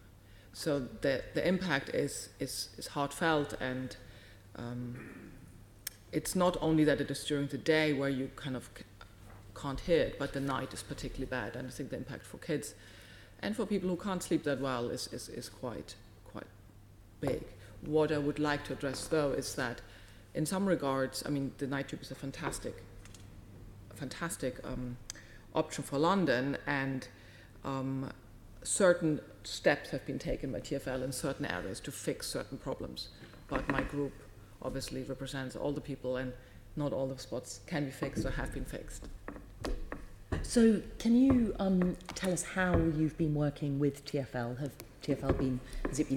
that been an easy process? Sort of where are you at the moment in terms of getting to grips with these issues and actually diagnosing what the issues are? So I'm not the person who can diagnose the issues. Of course, but I mean diagnosing with TfL. With TfL. My general summary on the experience with TfL is that it's a very big organization, and it has one particular issue which we all have to kind of take into account. It is not measured on how quietly people sleep during the night. TfL is measured on how successful it is and how safely it transports people through London. There is no regulation for TfL to adhere to a certain noise level. There is the WHO regulation, but neither on the EU level nor on the UK level there's any accountability for TfL. So if you take that into account, if I address TfL and ask them, please fix my noise, I actually don't know who they would have to be really responsible for that. Yeah. So in a shorter way to say, the experience has been divide and conquer, I would think. That's probably the right way to put it. It's almost impossible to get a diagnosis, a working together feeling, an idea of who's actually responsible for noise from TfL. Yeah, and so you're struggling to sort of know who it is that you're meant to be working with or communicating with on this. I mean, we have been able to communicate with certain people. It is, as I said at the outset, the issue is if TfL is not responsible for managing noise as in their statutes or being accountable for it, then why would they even have somebody who looks at it? I mean, and it's not necessarily the fault of TfL. It's almost like by design. So yes. I can't fault TfL's people who have been partially very, very good. It's more the system is not designed to address it. Yep. So there's a systematic issue in terms of how Londoners can engage with TfL on those noise levels. Yes. It's simply because they just don't have responsibility. Correct. For delivering on that, and also no one's being measured on that, so it doesn't go up people's priority list. What about you say that there's been some partial success. Yeah. Sorry, TfL, I will give you a chance to come in. I just thought I'd kind of work through things with Katharina first. So there has been partial success. There are certain areas, especially where the night tube is, at Baker Street on the Jubilee line. Just very recently, I think yesterday, got the emails from Central Line towards Notting Hill, where certain measures have been deployed. The official communication is not always everywhere clear, but these particular two examples, there is a particular system you can install on the tracks which dampens noise but also dampens vibration, which has been successful where the Jubilee line is. We also suffer from the Bakerloo and some other lines there, but they don't have necessarily the night train. But the Jubilee line has had a significant improvement, especially when there's a curvature in the rail. It's particularly bad than the vibration which is generated by speed and lots of other things. And there's been in St John's Wood as well some successes. And I think on the Jubilee line towards Stanmore, some of the curvature has also been treated by the same mechanism. The mechanism is effectively, so imagine you have a track and you clip something to it which takes vibration away. And as far as I can tell, when you ask about diagnosis, that is not clear yet. The reason why initially or in the last years tube noise even has occurred more also during the day and then is more audible during the night is effectively that concrete sleepers have been put down, and concrete sleepers do not absorb noise in the same way as a wooden sleeper would have done. There are great advantages about concrete sleepers. They're used mostly everywhere in the world, in the Western world at least, but you actually need to dampen them, as so-called. Okay, and so I'm going to pick all this up with TfL in a moment, but I just want to sort of ask you, from your perspective then, some of the stuff that's been working has been when you get good emails that explain what's happening, and B, this work that they've been doing on the tracks with the curvature. Has there been anything that you've experienced as a resident that has been done to the concrete sleepers that has made a difference? Yeah, so I just to confirm, I'm one of the residents on the Baker Street area, where this tube noise action group was set out by me. And yes, particularly on the Jubilee line at the Baker Street area, it was fixed after some initial problems. So let me explain. So basically you contact TfL, TfL stalls you for quite some time. At some point, the manager changes because the manager is exasperated by somebody calling him or her too often and being annoyed. Then what then happens is normally tube noise measurement personnel comes in, measures the noise, confirms that the noise is above 41 decibel, like quite loud basically, and then you hear nothing, and most likely at some point some fixing will be done, or has been done. That took about 18 months for our area to get fixed, but we have had no communication as to when the area will be fixed, or initially there were some other proposals. Generally the first proposals was we will grind the rail. Grinding is the first step. TfL does not own a grinding machine. They have to fly it in once a year or get it in from somewhere.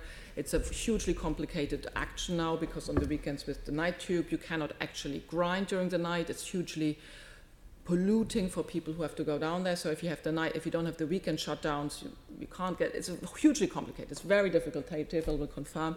But the success for our area was once we got the dampeners on. They last for 24 months.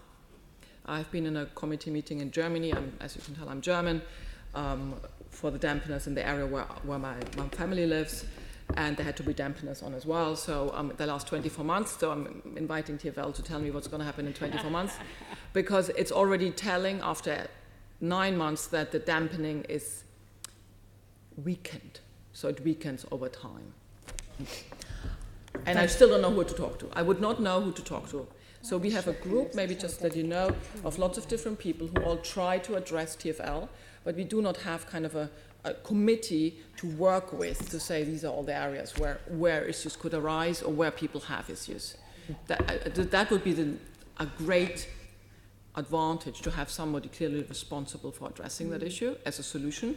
But as I said, it's not necessarily TfL's fault. If you're not measured on how much noise you generate and you're measured on tube journeys, then we just have to wait until we get the system going. Thank you very much. That's incredibly helpful, and will now allow me to ask some questions of TfL. So I think first of all, for Peter and Nick, before we get into the practicalities, just the communication with residents. Is that something that you are able to take away and come back to the committee with some suggestions of how you could provide that interaction? Because I think one of the things that Katharina has expressed very clearly today, but it's something that we heard on the Environment Committee, we've heard from, I have huge amounts of caseworker people contacting me about tube noise, and it is that lack of sleep can be, it's insistent, you get more and more tired, it makes it hard to think.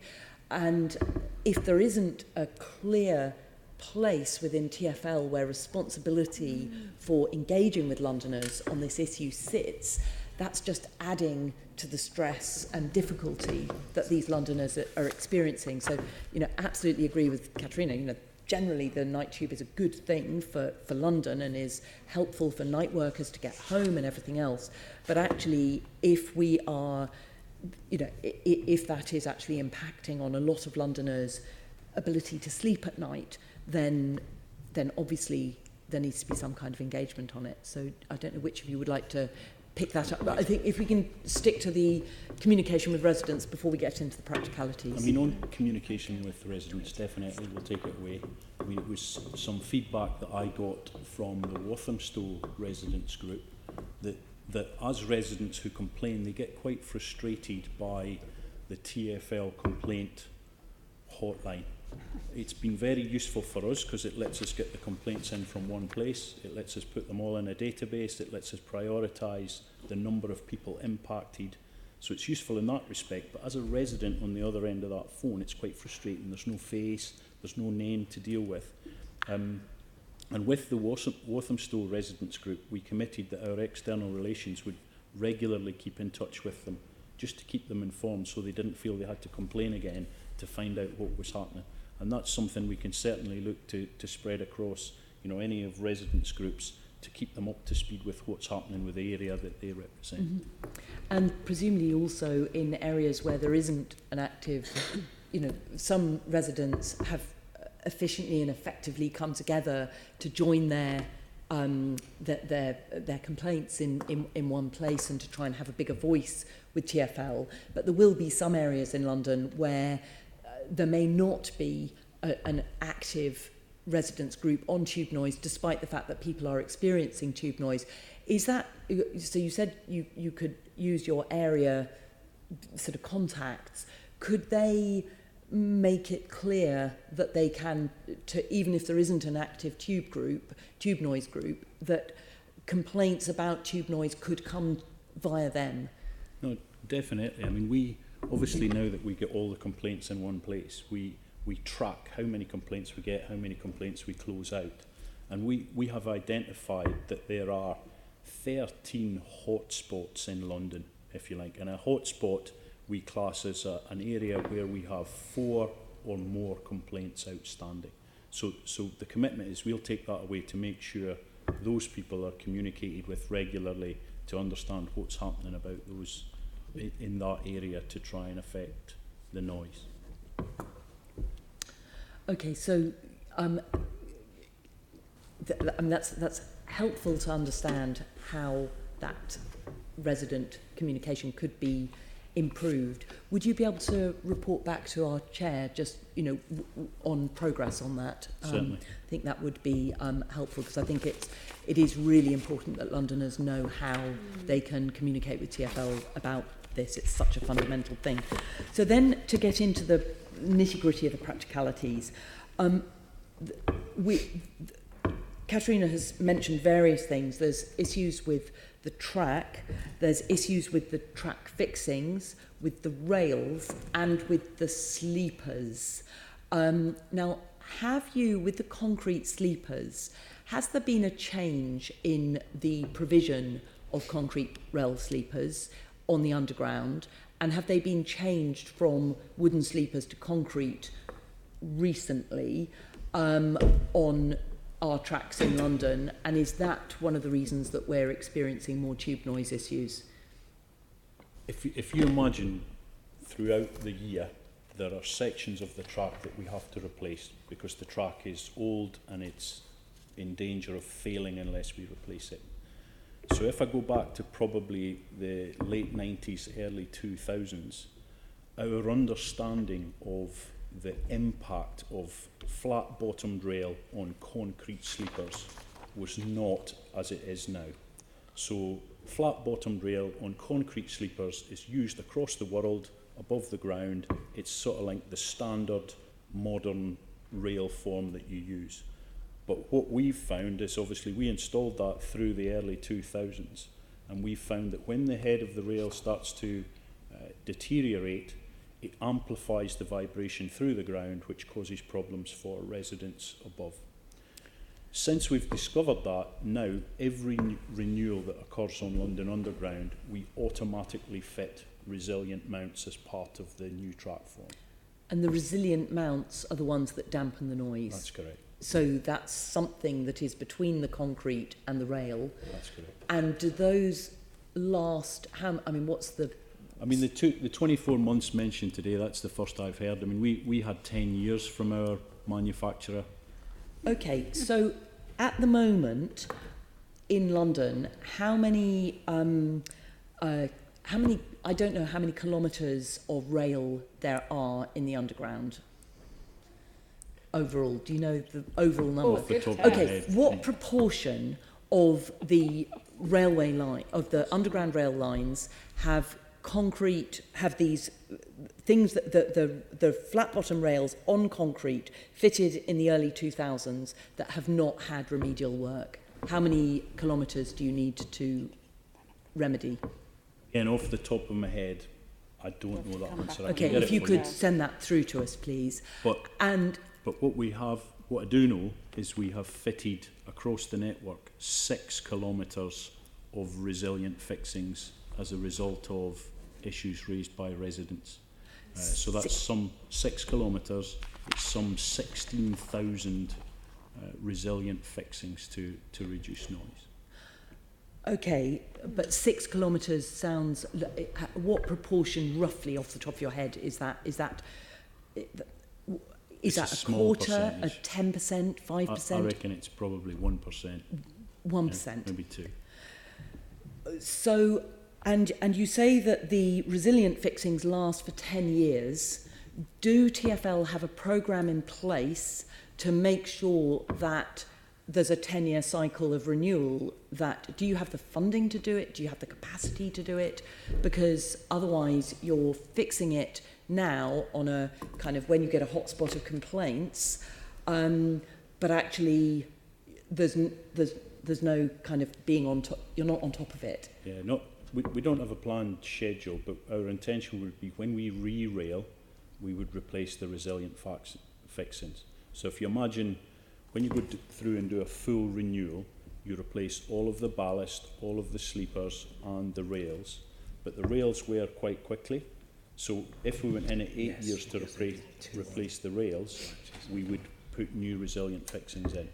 So again, I'm just trying to get us, in terms of what Londoners experience, how often do you re-rail?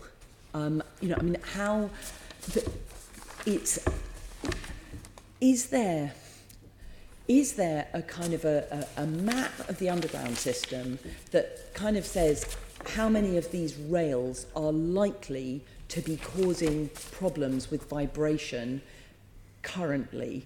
And is there a projection forward with that?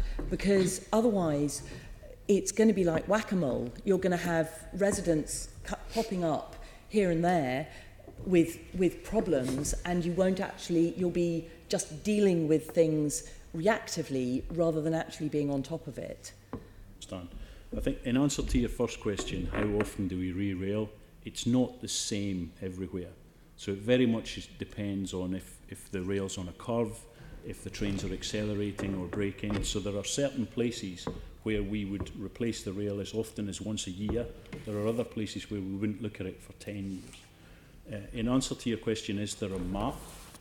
To my knowledge, and you asked the question earlier, do we know exactly where the concrete sleepers are fitted? To my knowledge, there isn't, but I've already taken the action to go away and try and understand that for you. Mm-hmm. But what we do have is obviously the list of all of the complaints that have came in. So we have a plan based on the priority, based on the number of complaints we have, the level of noise people are experiencing, a priority list to go through to fit those resilient mounts to try to help reduce the noise. Okay. Now, we also heard about rail grinding machines. Now, do those deal with the vibrations from the rails on the curves, or are those How exactly do these rail grinding machines help? What is it that they do to reduce the vibrations? I mean, I mentioned to you earlier on that our understanding about the effects of concrete sleepers when we were fitting them back in the 2000s. Yep. Obviously, we've been on a steep learning curve since the reduction or the introduction of night tube. And when we first started night tube, we thought that rail grinding might be a solution to help with noise.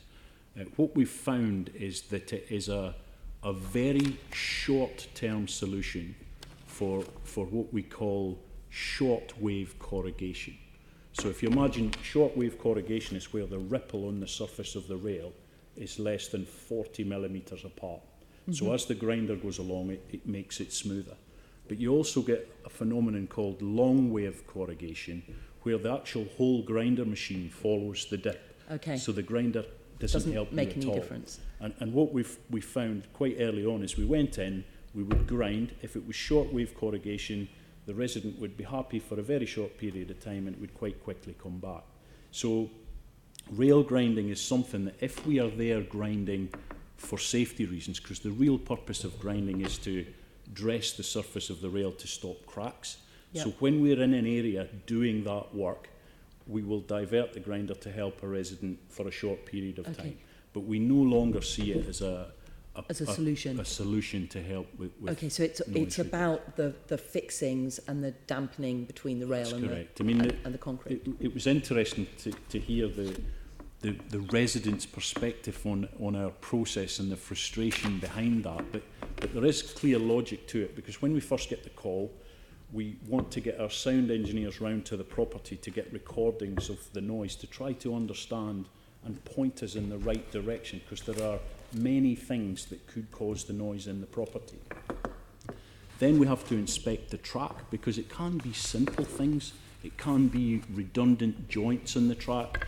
It can be badly ground weld repairs. So there are many simple, small cost items that we can do that might actually fix the problem for the residents. So we go through and we do all of those things. Those part of your regular track maintenance we would do routine maintenance just to check the track is safe. But when we get a noise complaint, we would then start to go through and really inspect, have we got a joint here that is no longer used that we could replace and put a weld in that no longer causes any noise? Mm-hmm. And we'd go through and do all of those things first before we would then look at fitting resilient mounts as a solution. Okay. Now, I gather you've been doing some trials of new noise reduction technology in Woodford with noise barriers and the noise dampening pads. Is that the noise dampening pads is that what you're talking about in terms of something between the track and the concrete, or is that something else?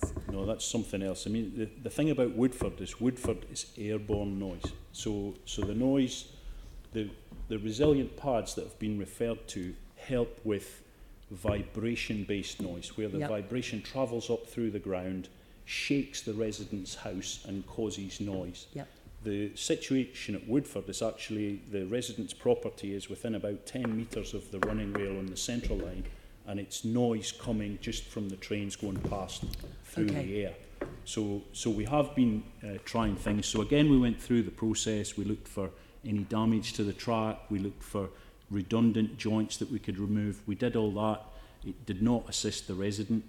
And then we were working with an external company to look at a polymer to apply to the rail to try to dampen the noise given off the rail when the train goes across it. We fitted that, and we found that within a metre of the rail, it caused quite a considerable improvement, about 10 decibels. But by the time you got to the resident's house, it had no real impact at all, because noise doesn't just come from the running rail, it comes from the wheels of the train, the train shaking past. So we moved on from that, and we were looking to install a noise barrier, but installing a noise barrier in itself causes problems, because you're fitting a gigantic barrier behind someone's house, which then stops light getting into their neighbour's property, etc. So we're still in a consultation around Wright for light, etc., about the noise barrier.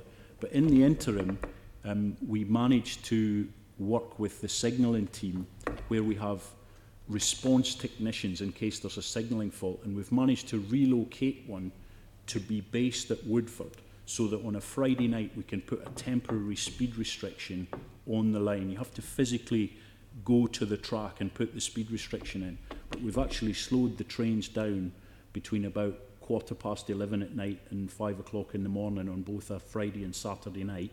Does that reduce the noise? That resident has seen about a 10 decibel reduction in the noise generated in the property. So it's the best thing they've seen that we've been trying since 19. And is that something that could be rolled out in other locations? It's something that I'd be very cautious of for two reasons. One, on some lines, like the central line, you have to physically send a human being every time. So there's a big cost in having to do that every time. Equally, if we put too many speed restrictions in, Nick won't be able to deliver the timetable without having to pay for extra drivers, because all that delay then results in you having to have more train operators. I think the lines where there is the most potential opportunity to do it easily would be the Jubilee and the Northern line, because you don't need to physically send someone to make the change. Thank you. I think we've got a lot more understanding about what the issues and the remedies are. Just want to go back to the issue of TfL's engagement with residents.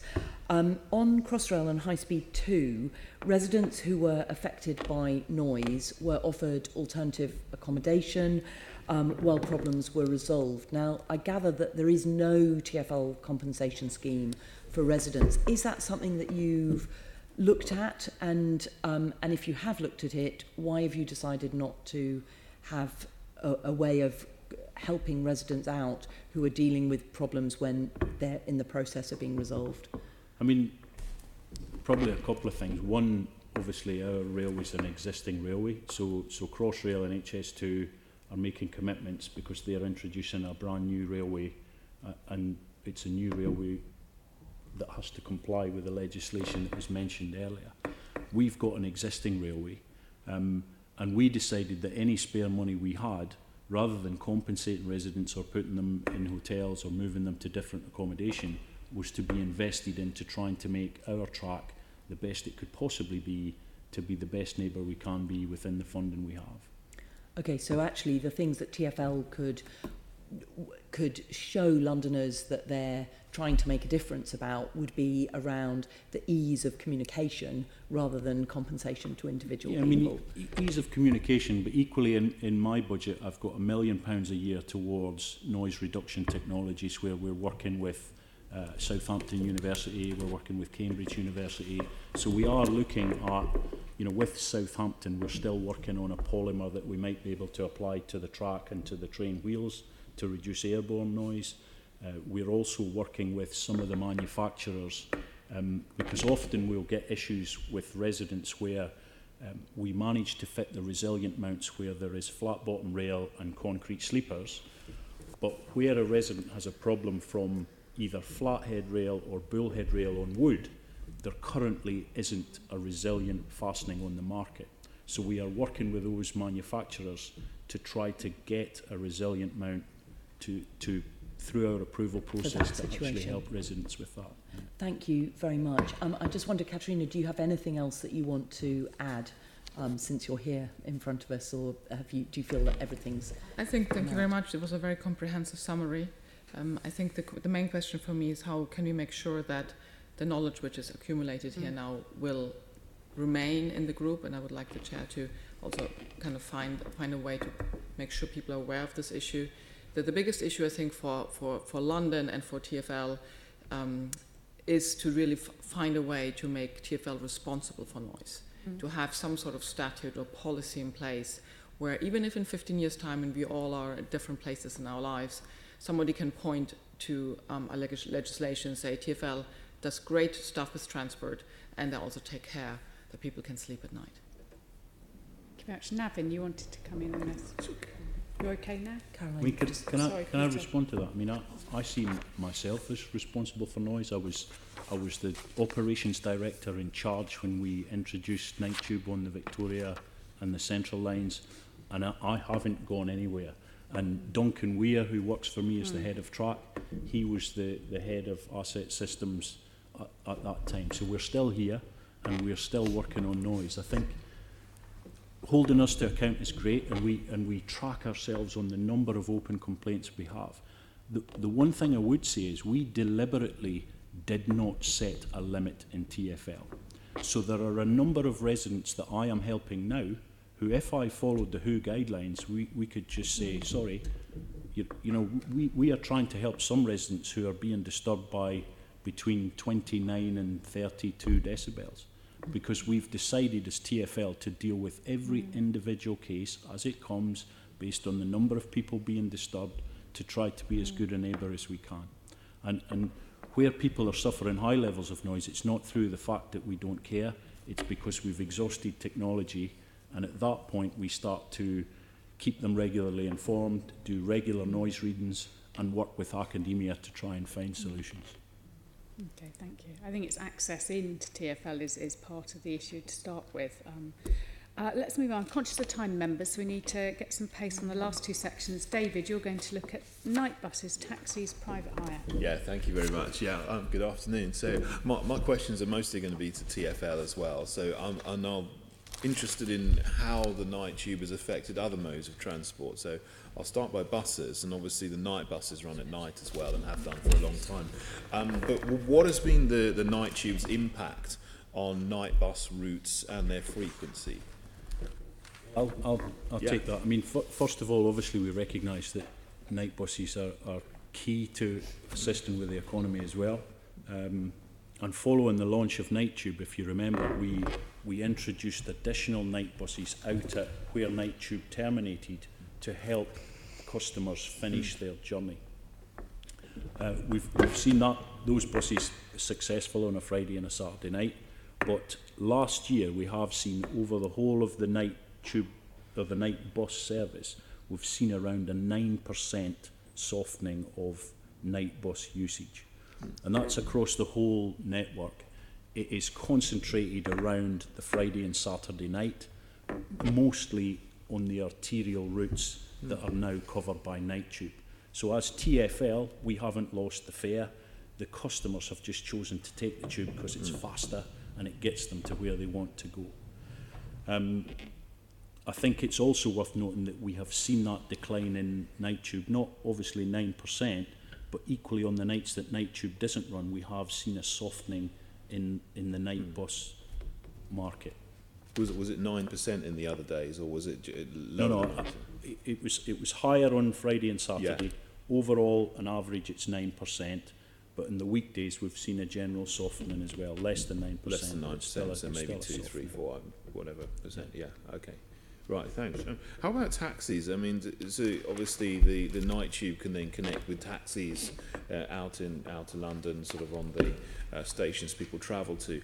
Have you put in taxi ranks in all of the stations where the Night Tube goes to, or not? I don't think we've put them in all. I think we have 45 taxi ranks, 41 of which were put in specifically for Night Tube, and I think the most recent one we put in was at Acton Town Station, and our commitment is obviously we will continue to work with local authorities where there is a need to try to get more taxi stations.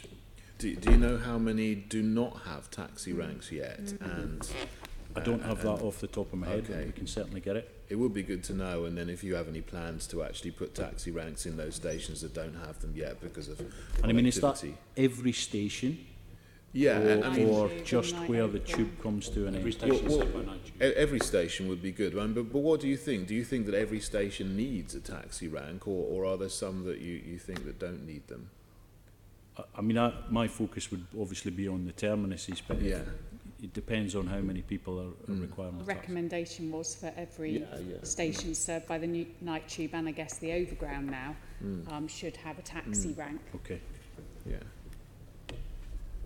Now how about similar to taxis, but private hire vehicles? I mean, how has the Night Tube affected demand for private hire vehicles?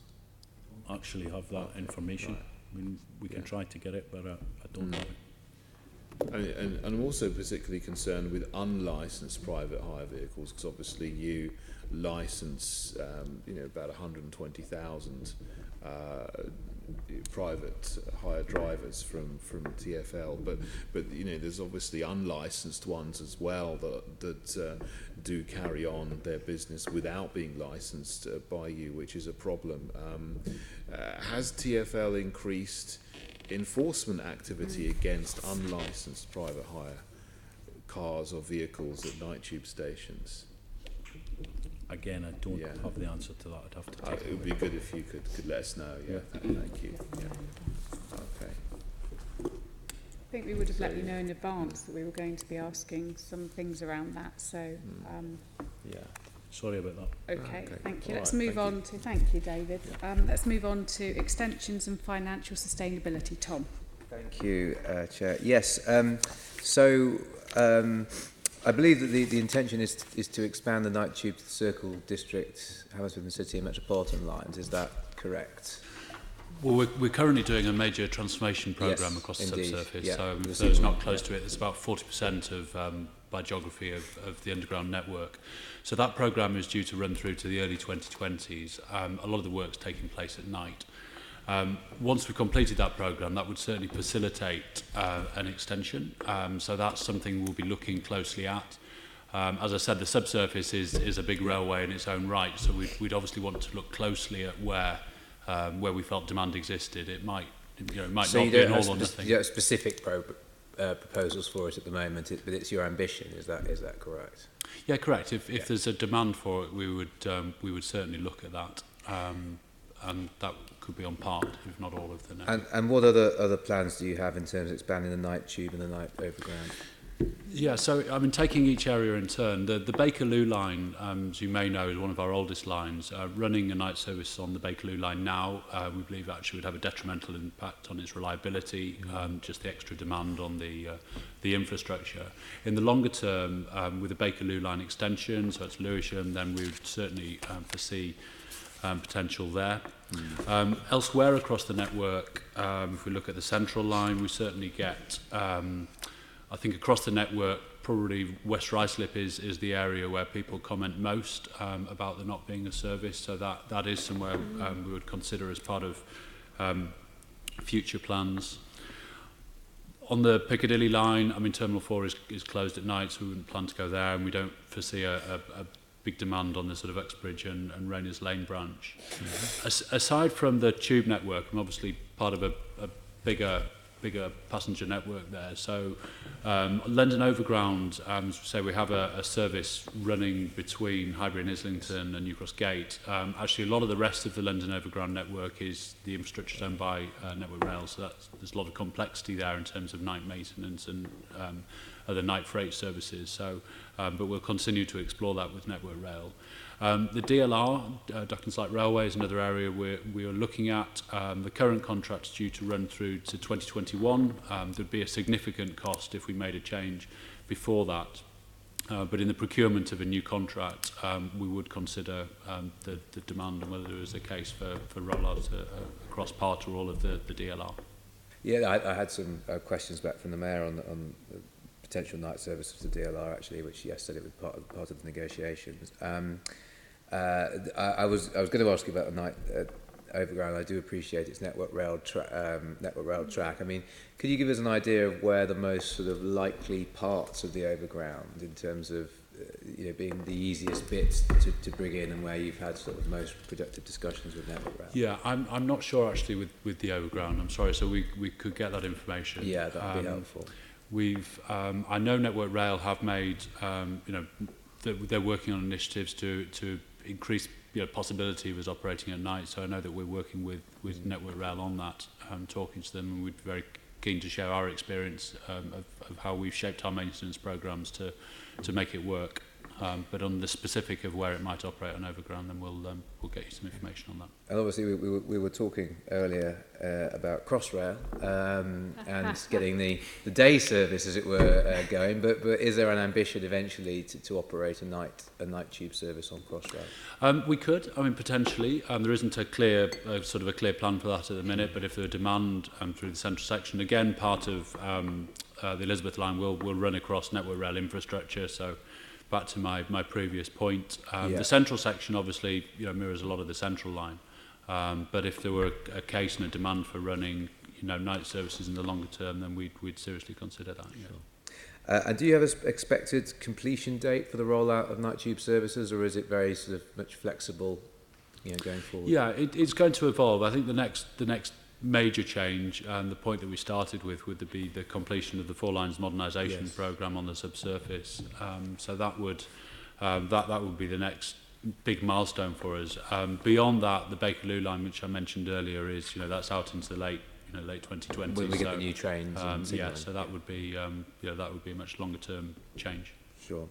And do you have any plans to operate a night tube on any other days apart from Friday and Saturday, or is that unfeasible? Not currently. I mean, Peter may comment on some of the maintenance implications, but not at the moment. No. Okay. The maintenance. We've managed to do the maintenance that we used to do Monday to Friday, Sunday to Thursday. To start to go for 3 days would cause us some difficulties in organising rosters. Sure. It would be possible, but it would be quite difficult. Okay. And in terms of the financial side, are further extensions dependent on TfL's financial position improving? Because I know it makes a slight loss at the moment, although I think expected to break even within 3 years. Is that right? Yeah. Our big vision for Night Tube, I mean, there were two things. It was really kind of supporting London to grow as a 24-hour city and supporting the economic development of night term, and it was always also about reducing customer journey time. So I think we've been successful on both fronts. Journey times down by an average of 20 minutes. I mean, clearly we need to take, we need to take the financials into account. But just Night Tube, I would describe as just like the rest of the bigger network. The London Underground as a whole does make an operating surplus, £600 million last year. It's quite unusual across the world for a metro of our type to do that.